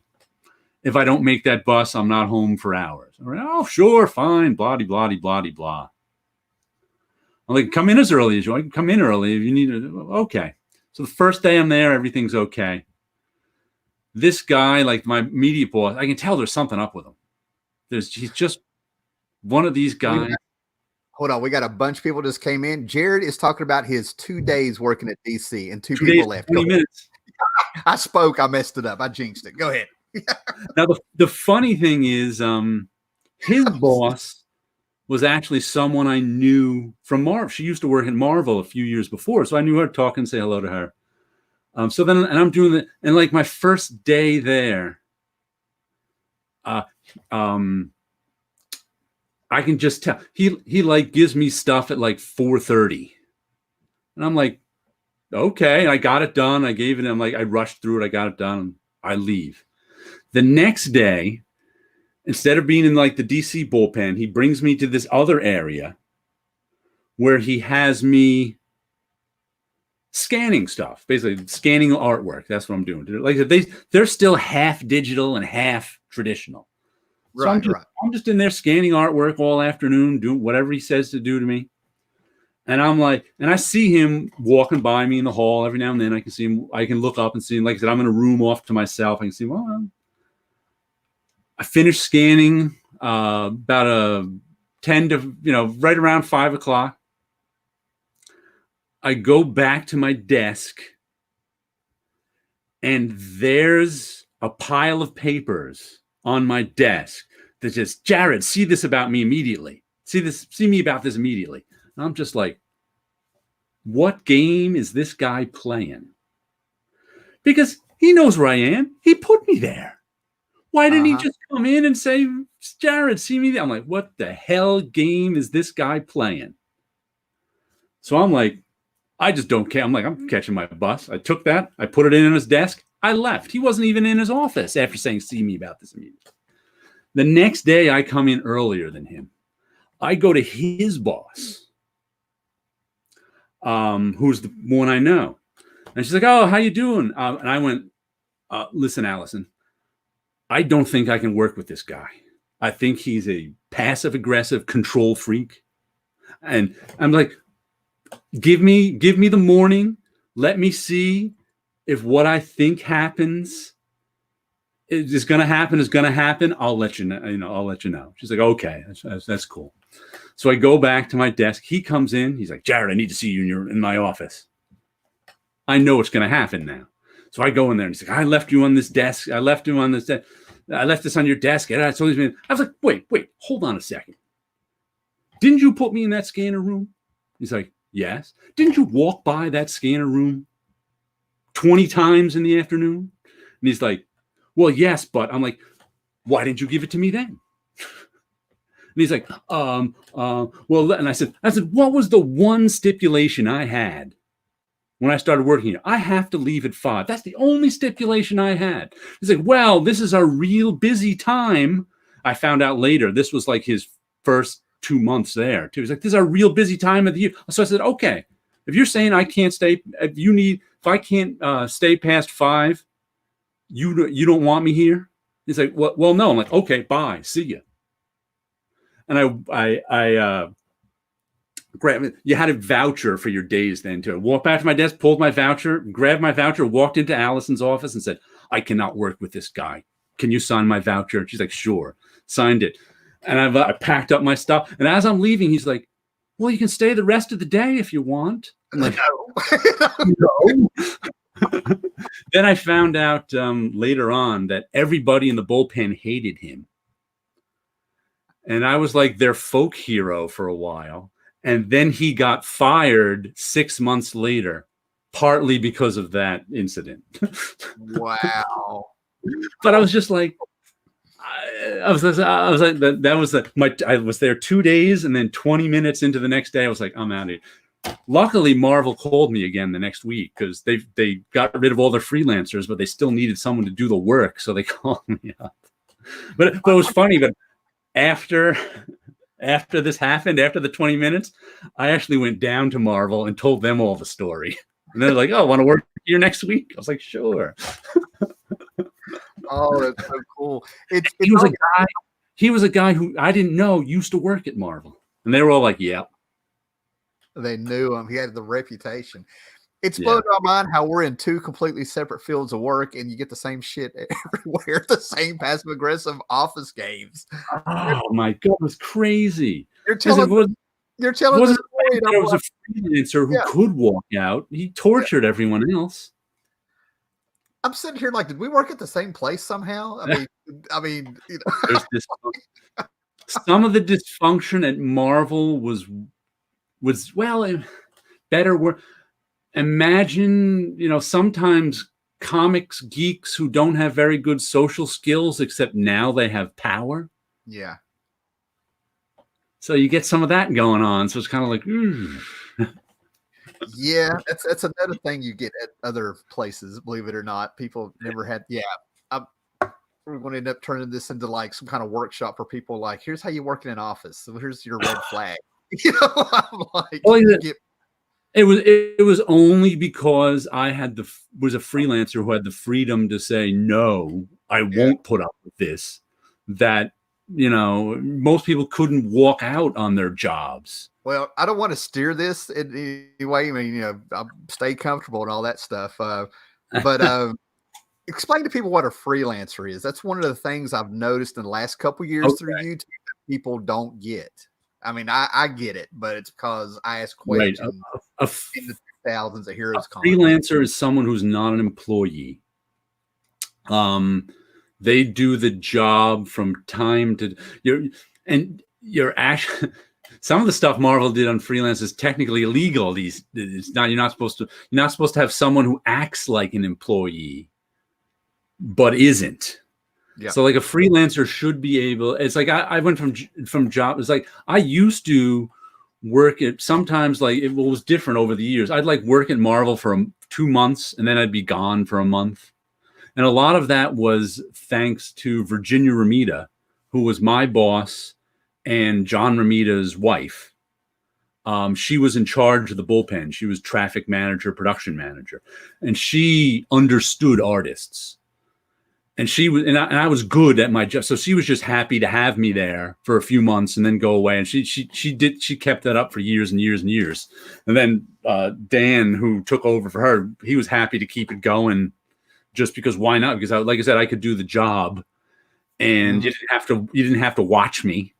I just, I'm one of those people who just do the job. I don't need supervision. So they were fine. So it's like I was the difference and like it was a 3-week job at DC because somebody was out for 3 weeks. So you hire a freelancer to work those 3 weeks. It was the gig economy before it was the gig economy, See, a lot of us, and I know some of the people that watch this that we talk to, I could not wrap my head around. It's like, I don't know if I'd had the discipline to be working somewhere, take a week or two off, go do something else. Most people don't. Jobs. I mean, the job security part of it just amazes me. Like, I couldn't imagine. I don't like missing a day of work because I don't know what I'm going to walk into with the politics. I mean, my mind. Yeah. Well, I have to tell you, as of a few years ago, it all went to hell. But I found out that it seems to be once you turn 50, which I think I'm 53 now, freelance becomes really, really, really tough. Okay. Because Once again, it's not what you know, it's who you know. The politics. I call that politics. Yeah. And a lot of the people who once gave you work are now gone or not in the position to give you work. Oh no. Yeah. And if you didn't, that's why it's so hard. That's why I think it was Gil Kane, and it applies to this situation. I read a quote from him once who said, "You don't work for companies, you work for editors." Okay. And that's how it is in comics. Oh, he got all his work from his relationship with the editors. That, and he was good, you know. If you suck, the editors aren't going to hire you. But if your editors leave, you don't get the work anymore. And it's the same way with any freelance, where if the people who are hiring, who trust you and hire, or it's like I had a really good gig from like, when was it, 2008 to 2015, where it wasn't comic book related, it was freelance graphic design stuff. But then the company got sold, and then it got sold again. And after, 6 or 7 years of a good gig, that company didn't want to use freelancers anymore. So I was gone. And that's the thing about being freelance too, is they don't fire you. They don't even tell you a lot of the times. All of a sudden you just don't get a phone call and you're like, what happened? Where's my phone call for my work? And it's just crazy. It can be really crazy. It's amazing I survived this long. Wow. That's amazing. I could not imagine working that environment. So kudos to you there, man. But it allows me to do my own artwork. That's why that's the reason I do it. Hold on, let me see if I can. Is it that thing where and I was actually about to tell you your stuff. Yeah. Paintings over there. We got paintings over there. You can go to radiantcomics.com and see my web comic. But that's what it allows me to do. It allows me to do my own stuff, which is really hard when you've got a full-time job. That might be the part that's missing for people not in the know or in this world. Right. I know about artists doing commissions and things like that. I didn't realize so much more was going on outside of comics. You kind of like, you read the comics, you get to see these names in the books consistently and all that stuff. And it kind of, you don't think about them doing other things, if that makes sense. Yeah. Makes sense without, Gore Vidal is here. He's I don't know if he watches your stuff or not, but that's yeah, I know Gore Vidal. Matter of fact, he posted a video for the first time in ages. I think I saw it. I think he's out of Texas too, not to put his business out there. Red Vitamin Blue. Yeah, freelance. You convinced me of that. Nothing good ever comes out of Texas. Everyone knows that. Oh no. That's where the Dallas Cowboys are from. We don't like them. I'll give you the Cowboys thing, the Dallas Cowboys thing. In my early 20s, I lived with a girl for 9 months from Texas. It was an experience. My friend always had a line where he also is a Giants fan, so he's not a Cowboys fan. Whenever he wants to make fun of the Cowboys, he calls it the city that killed our president. Look what Gervin Al wrote. He's from Texas. Forget the Alamo. Red Vitamin Blue. You have freelancing is tough enough, unpredictable as it is, but doing so in a dysfunctional office hierarchy sounds like hellish. Oh, yeah. Yeah. That's why I don't last 2 days and 20 minutes. Of course. And Rob Ripp is from Houston, and comic of Castle Hills is here. Welcome, man. Oh, look at that. Houston's a big place. I've never been there, but that's like the third largest city or something. It's grown huge.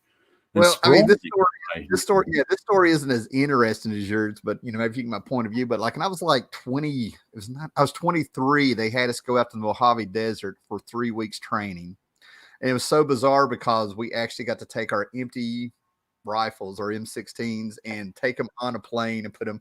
It was bizarre. And then we touched down for some reason. I don't know if they were refueled or something somewhere in Texas. I'm not sure where I was at. Whatever. So we got some downtime.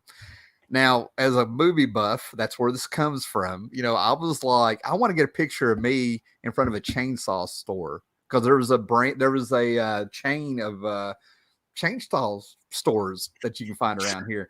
So I'm in Texas. I go like I want to get my picture in front of the chainsaw store, anything. Couldn't find anything but weed eaters. And I was convinced that it wasn't the Texas Chainsaw Massacre. Some guy went nuts with a weed eater, and I was pretty pissed. That just reminds me of there was a local commercial here in the New York City area back in the late 70s, early 80s for a New York City school, Apex Tech.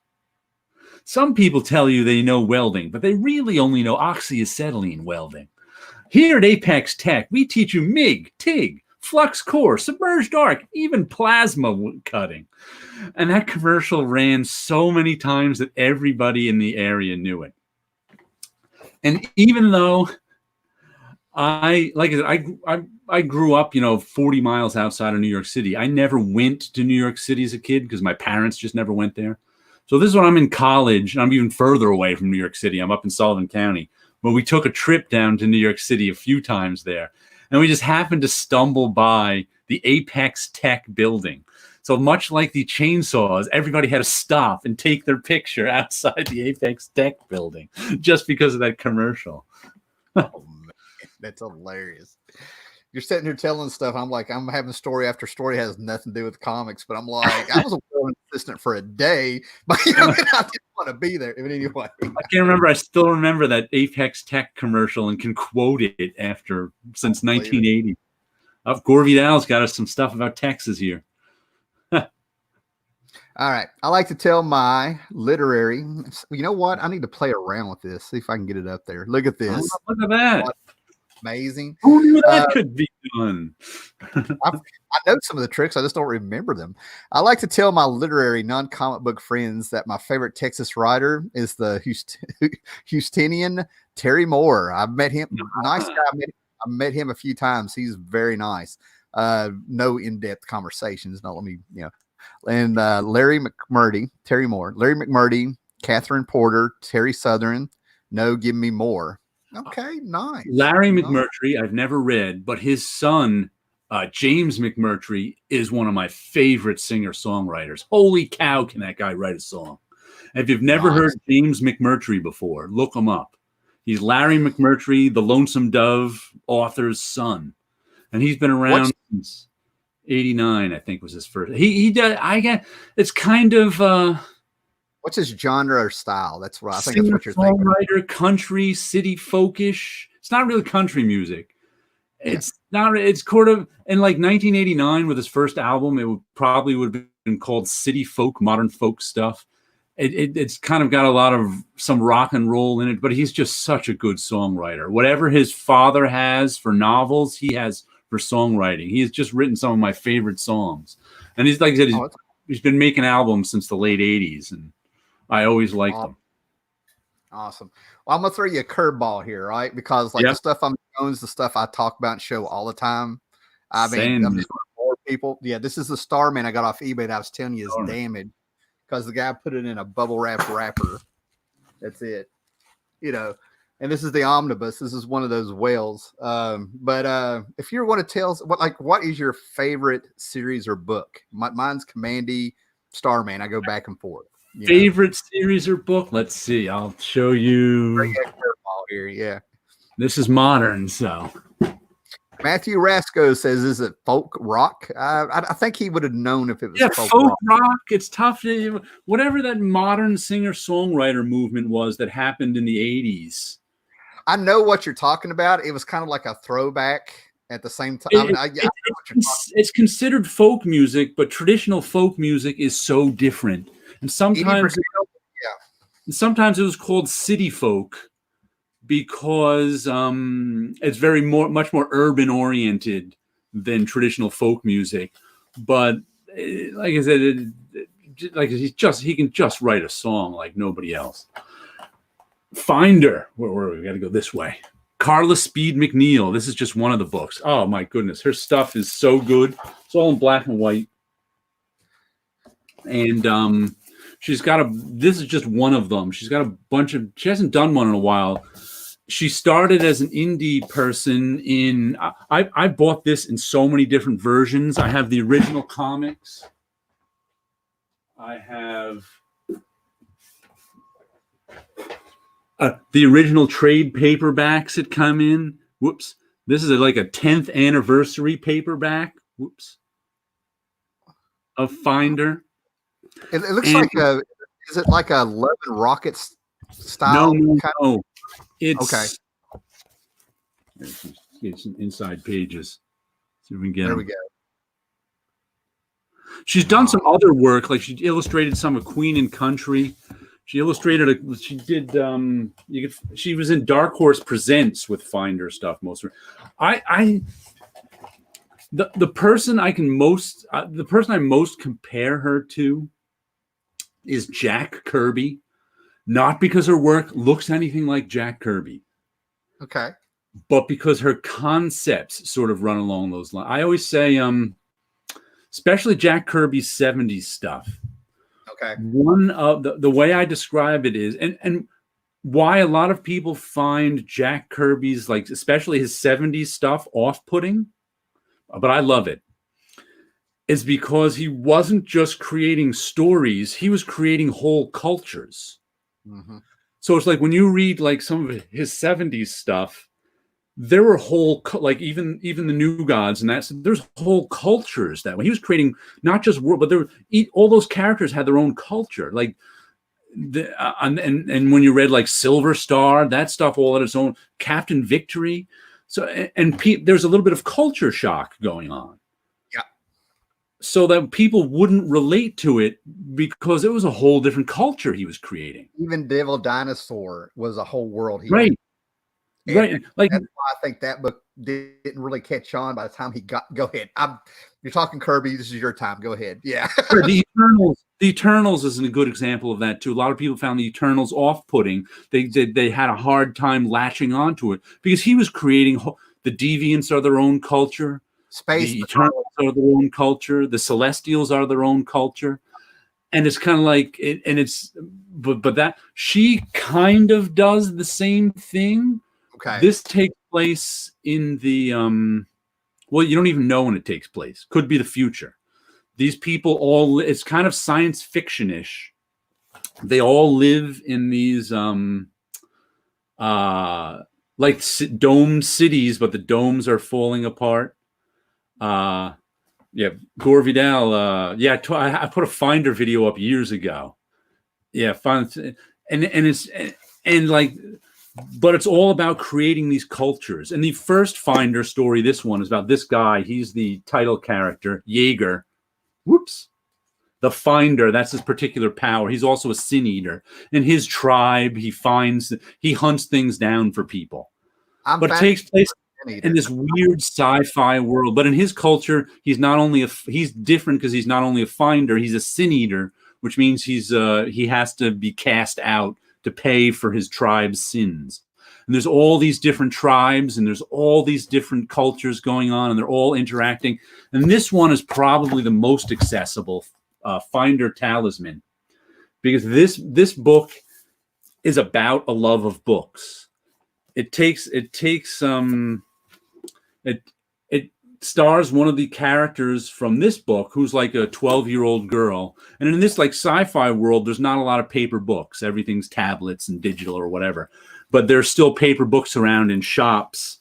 And this little 10 or 12-year-old girl just loves books. And the book is in fact, her talisman. So this whole story is about her love of books and everything to do with her. As a matter of fact, I'm going to reread this one. I haven't seen it in a while. But it really, really, really good stuff. And it's like one of the moments like in this one that I knew that I liked Finder a lot that made it different. Like this one is kind of the most straightforward of them to begin with because it's about this guy here, Jaeger, and an old girlfriend of his. And or not, actually might not have been an old girlfriend, I don't know, but his like ex-army captain who just got out of jail and is going back to his wife, who's a friend of Jaeger's, and he knew his friend, the ex-army captain, was bad news and in a bad place. So he was trying to protect him protect the old army captain's family from the old army captain, and still look out for his friend, the old army captain. So it gets really complicated. But his family, he's got 3 daughters, 3 blonde-haired daughters, and they're like a mixed culture family, which is all problems. But then the moment that I really loved this was like halfway through this book, you found out that one of the daughters was actually a son. But in this particular tribe/culture, until they reach puberty, they make all their children appear as women, so people outside the tribe don't know which one are men and which one are women. For whatever, like, that's just their culture. And it's got all sorts of these different cultures in here that do all sorts of, odd and different things but that is probably my favorite comic of the last 20 years is Finder. It hasn't been any new stuff in about 3 or 4 years now, but I've definitely got to check it out and see what's going on. I haven't heard it. For some reason it popped up with Grendel on my mind, Matt Wagner's Grendel, where you find out that they cut the babies out and put them in the men so they can just eat it anyway. That was one of the later ones. Let me see. I might show something here if I can find it. Let me think where it's at here. I may not do it if I don't know where it's at. Give me 1 second here. We'll give you 1 second. How's everyone else doing out there in Showland? There's in case you missed this earlier, this is my apocalypse leg. Scott Connor, I have several issues of Finder. One series I love to see come back is Linda Medley's Castle Waiting. I enjoyed that one, but I only got some of it. I kind of liked it, and it kind of dragged at times. I'm gonna have to reread it again, but that was one I got into late too. But I started picking that one up, and it was kind of cool. Let's see, what else do I? Oh, I'm a big fan of Rick Geary's Treasury of Victorian Murders and Treasury of 20th Century Murders. These are really good. I've got about a dozen of them on my shelf, and it's just true crime stuff. It's Rick Geary, who has this sort of a cartoonish style. Whoops. And he just goes through, this is the entire Lindbergh kidnapping. He goes through, true crime style, gives you all the players, there's a nice Rick Geary drawing. And there's, let me see if it's got a list of all the different ones in here. Well, I got them up there. We got The Beast of Chicago, the Lizzie Borden murders, the Saga of the Bloody Benders, The Murder of Abraham Lincoln, Jack the Ripper, The Axeman of New Orleans. So if you like true crime and you like comics, this is a good one to get. Let's see, where are also my favorites. I'll have to show you Clyde fans. I showed this one recently.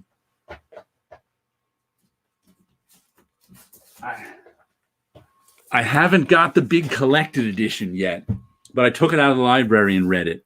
This is one of my favorites, Clyde Fans by Seth. And it's just this finally ended after him working on it for 20 years. And it's just about 2 guys sitting around telling you about their life. I've just shown them some comics while you were away. Oh, cool, man.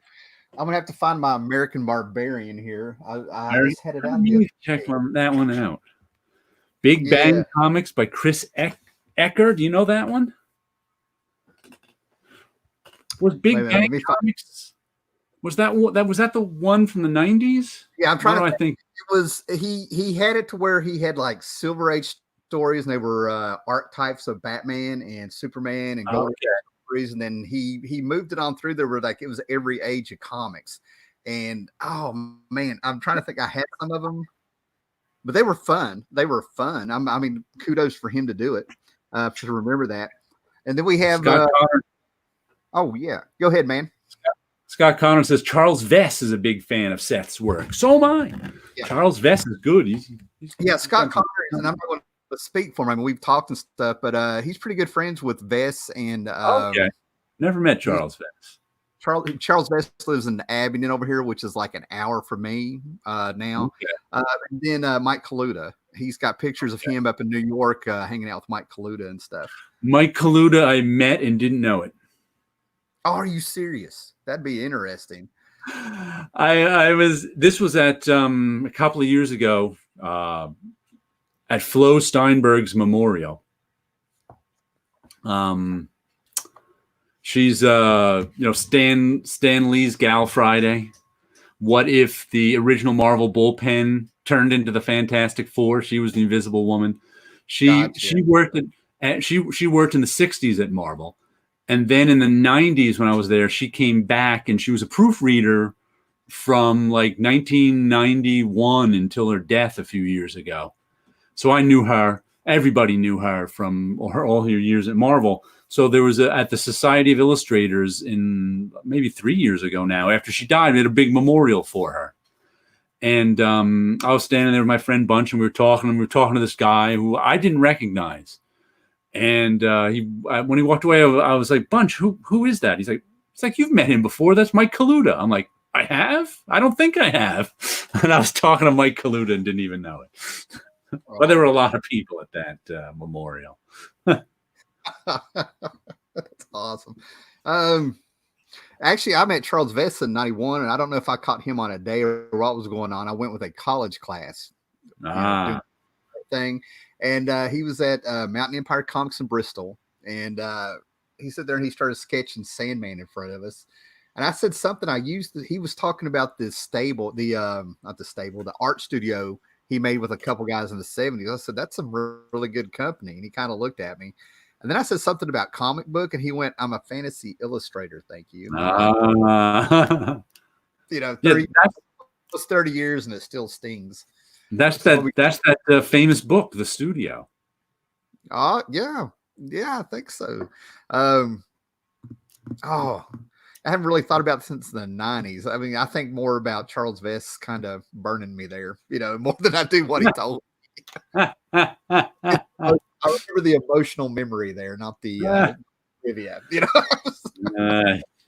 What are some good comics that feature post-apocalyptic or dystopian future settings? I love that kind of stuff. I'm always looking for more of it. Doomsday Plus One. Post-apocalyptic. I did a whole Constant Bromstar back in like 2014 did a whole hour of these. I had them all pulled out. Commandy, post-apocalyptic stuff. Doomsday Plus One for Charlton, and then he did one for IDW that was sort of a tribute to it. That was called something else. It's on my shelf. Oh, Crossed. Oh, I do have something. Hold on. Only read Crossed if you've got a strong stomach. It's disturbing. This amazingly cheap hardback from Eerie, from Dark Horse that reprints Eerie Present the Hunter stories. Alex Nino art and all kinds of great stuff in this. This is some great post-apocalyptic stuff. He's fighting mutants and all this stuff, and I really enjoyed it. It's the complete collection from the Eerie magazine of the 70s. Big Bang comics are getting republished this year and getting new issues by Frank Fosco and a few comic veterans like Peter Laird and Frank Fosco. I have a memory of Big Bang comics, but I don't know that I know it. I'll have to check it out. I didn't know anybody that was really a fan. I think I found a couple to check out, like in back issue boxes and stuff. But I kind of put it up there with. There's this comic book that's been around forever. I think it's creeping up on 300 issues, where it's just a bunch of guys sitting around playing D&D. And I can't believe I can't think of what it's called. Oh, what was that one? I know which one you mean. I've never read it. Lords of the Round Table. No, something. York Tower. I always saw Big Bang Comics with that book, and that book has a fan following that they've been there. Right. No, York Tower may have come from it. What's its name? I don't know. See, I love my audience and stuff. Knights of the Dinner Table. There we go. That's what I was getting ready to say. I love these guys.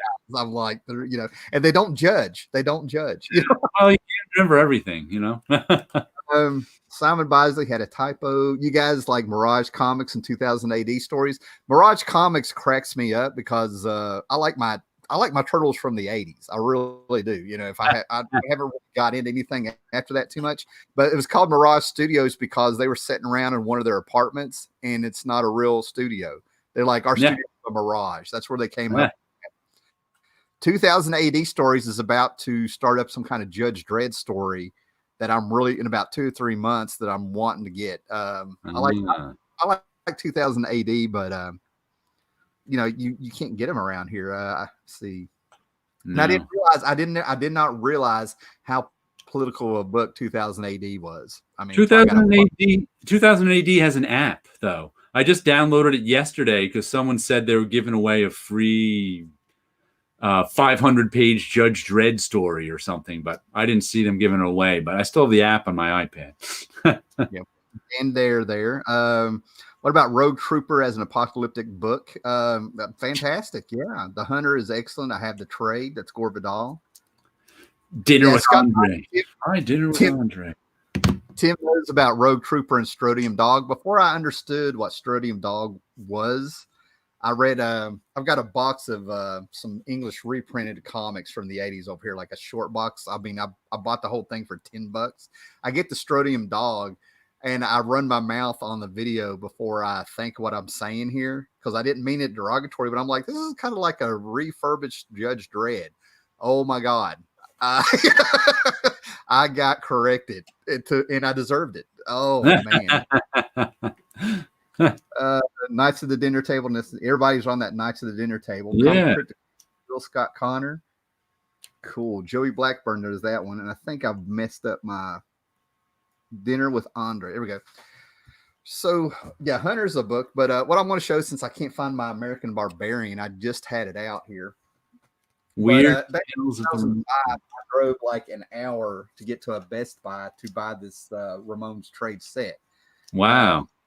Yeah, I love how they took the back of an old comic book from the 60s here with this ad, put all the songs on it. And I walk in and they're all gone, but I look at this table where things are on sale and it's damaged stuff that they have. They would just put it out there. I got this for like 90% off because it's 3 CDs and a DVD with their videos. And one of the clips is messed up that holds the CD. Okay. They can't hear it. So I got this thing 90% off. So inside of it, they have this comic book with a bunch of guys. So this is one of the things you can't get at a comic book store, but you can get this. And it has Sergio Aragonis in it. It has a 3 in it. They meet the Pinhead if you're into indie books. I mean, it's just different styles, little short stories, little clips, all Ramon stuff. But what gets me is they made a little comic strip you could have seen in the 70s of their horrendous true stories. And it amazed me how they put these stories that I read like in the Ramones biography and turned into 3 and 4 strips. Like when Tommy Ramone left the tour. Tommy Ramone, I met Tommy Ramone before he died, which blew my mind. But when Tommy Ramone was quitting because he couldn't handle touring, he's got some issues. But he was like sitting there and they're all 3 looking at him. And he's like, I'm leaving the group. Johnny Ramone was like, why? He's like, I'm having a nervous breakdown. They all start laughing at him. So they took these true Ramone stories and this guy like saw the humor in them. And then you get this fantastic 3D story. Wow. 3D. Yeah. So, but like I said, I'm trying to think who the artist is that has that indie book about Pinhead. He's just a pinhead dressed in a clown suit walking around. Here it is. And I about died when he met him. If you're into the Ramones and comic books and stuff, this is all bubblegum and indie books. And Zippy the Pinhead? Zippy the Pinhead. Thank you. Zippy the Pinhead meets the Ramones in this, and they have their great song about Pinhead. So I recommend getting on eBay and trying to find that box set and trying to get this comic. That box set just reminded me of a disappointing box set. Hip Hop Family Tree. Yes. Have you read that? It's real good. I remember reading it as a web comic first and enjoying it. But then I got the box set of it, and they tried to do a retro thing to make it look like an old comic. But it's so badly printed, I can't even read it. I mean, it's just like, oh my God, this is terrible. It hurts my eye. The lettering's all blurred, and I'm like, they went too far, making it look like a cheapo old comic where I can't even read it. I was so disappointed in it. Now, the content is good if I could read the content. Well, if I run across it, I'll check it out here. I think with what's going on now, if they lock us down next week, I'll have some time. You know? I just got noticed that my comic shop is dude, all New York State non-essential businesses are closed. So our comic shop is trying to figure out how they're going to get us our comics this week. You have GameStop up there because they're essential. They're an essential buying store for, if you didn't know, I did, yeah. I think we have one coffee. somewhere, but it's been so long since I've been into video games that I don't know. All right. Scott Connor says that Steve Bissett has mentioned starting Tyrant back up. Mm-hmm. When you know what? When I can remember first reading him. First of all, I liked Tyrant, but it was only 3 issues. I remember him telling about his plans for 300 issues or something. It was going to be the whole life of a T-Rex from the beginning to an end. Have you ever read Tyrant? I finally had the first issue I checked out. I dug it. I really liked it. I think there's only 3 issues, but as soon as I heard him read, he's going to try and get, he said 100 or 300 issues. I was like, oh no, now it's never going to happen. As soon as he says he wants those many issues out, it's never going to happen. I know it. And sure enough, it never happened. He only got 3 of the issues out of the whole life of the T-Rex. But it was good 3 issues, Dude, I hate no issues. I've got a work issue popped up on me here. I'm gonna have to end this. Okay. They can well, wait. It has been a good 2 hours and 10 minutes. So. Well, that's a good run. I liked it. And there's only 2 little snafus in there. So this has been everything except for here in my phone. It's been a traditional live show here. So but we need to do this again and not have it be 3 years sneak up on us. Yeah. Because this has been excellent. Man, I'm gonna have to retitle this. This has been fascinating. I've dug it, man. I've dug it. So, and you put up with me. I don't know how you did that. On caffeine, checked up on. I mean, I've almost drunk all this Arabian coffee. Well, man, I apologize for having to end it short, but work is work here. Now I'm getting jealous of that freelance stuff now, man. Well, that was that's actually one of the parameters of freelance, that you have to be able to make your own hours. Otherwise, it's not legally freelance, which companies violate. Yeah. But that's a whole other story. All right, guys. Well, check out Jared's stuff. Check out Radiant Comics. Check out everything he said. Check out everybody in the chat. Check out their channels like Comic Crypt of Castle Hills, Gore Vidal. My YouTube is just my name, Jared Osborne. Just put that into YouTube and you'll get my channel. Yep. And when you subscribe to them and everybody here, like, share, and hit that bell on everybody so you'll get a notification. Somebody said they didn't get one, and it's a YouTube thing. I've seen other channels trying to say, make sure you do that because YouTube's after us. I'm like, no, you're giving them too much credit. YouTube's just messed up. You're not under attack. Relax. Nobody's buying the crap. But thanks a lot, guys, and hopefully we can do this again. I'll catch you later. All right. Have a good one.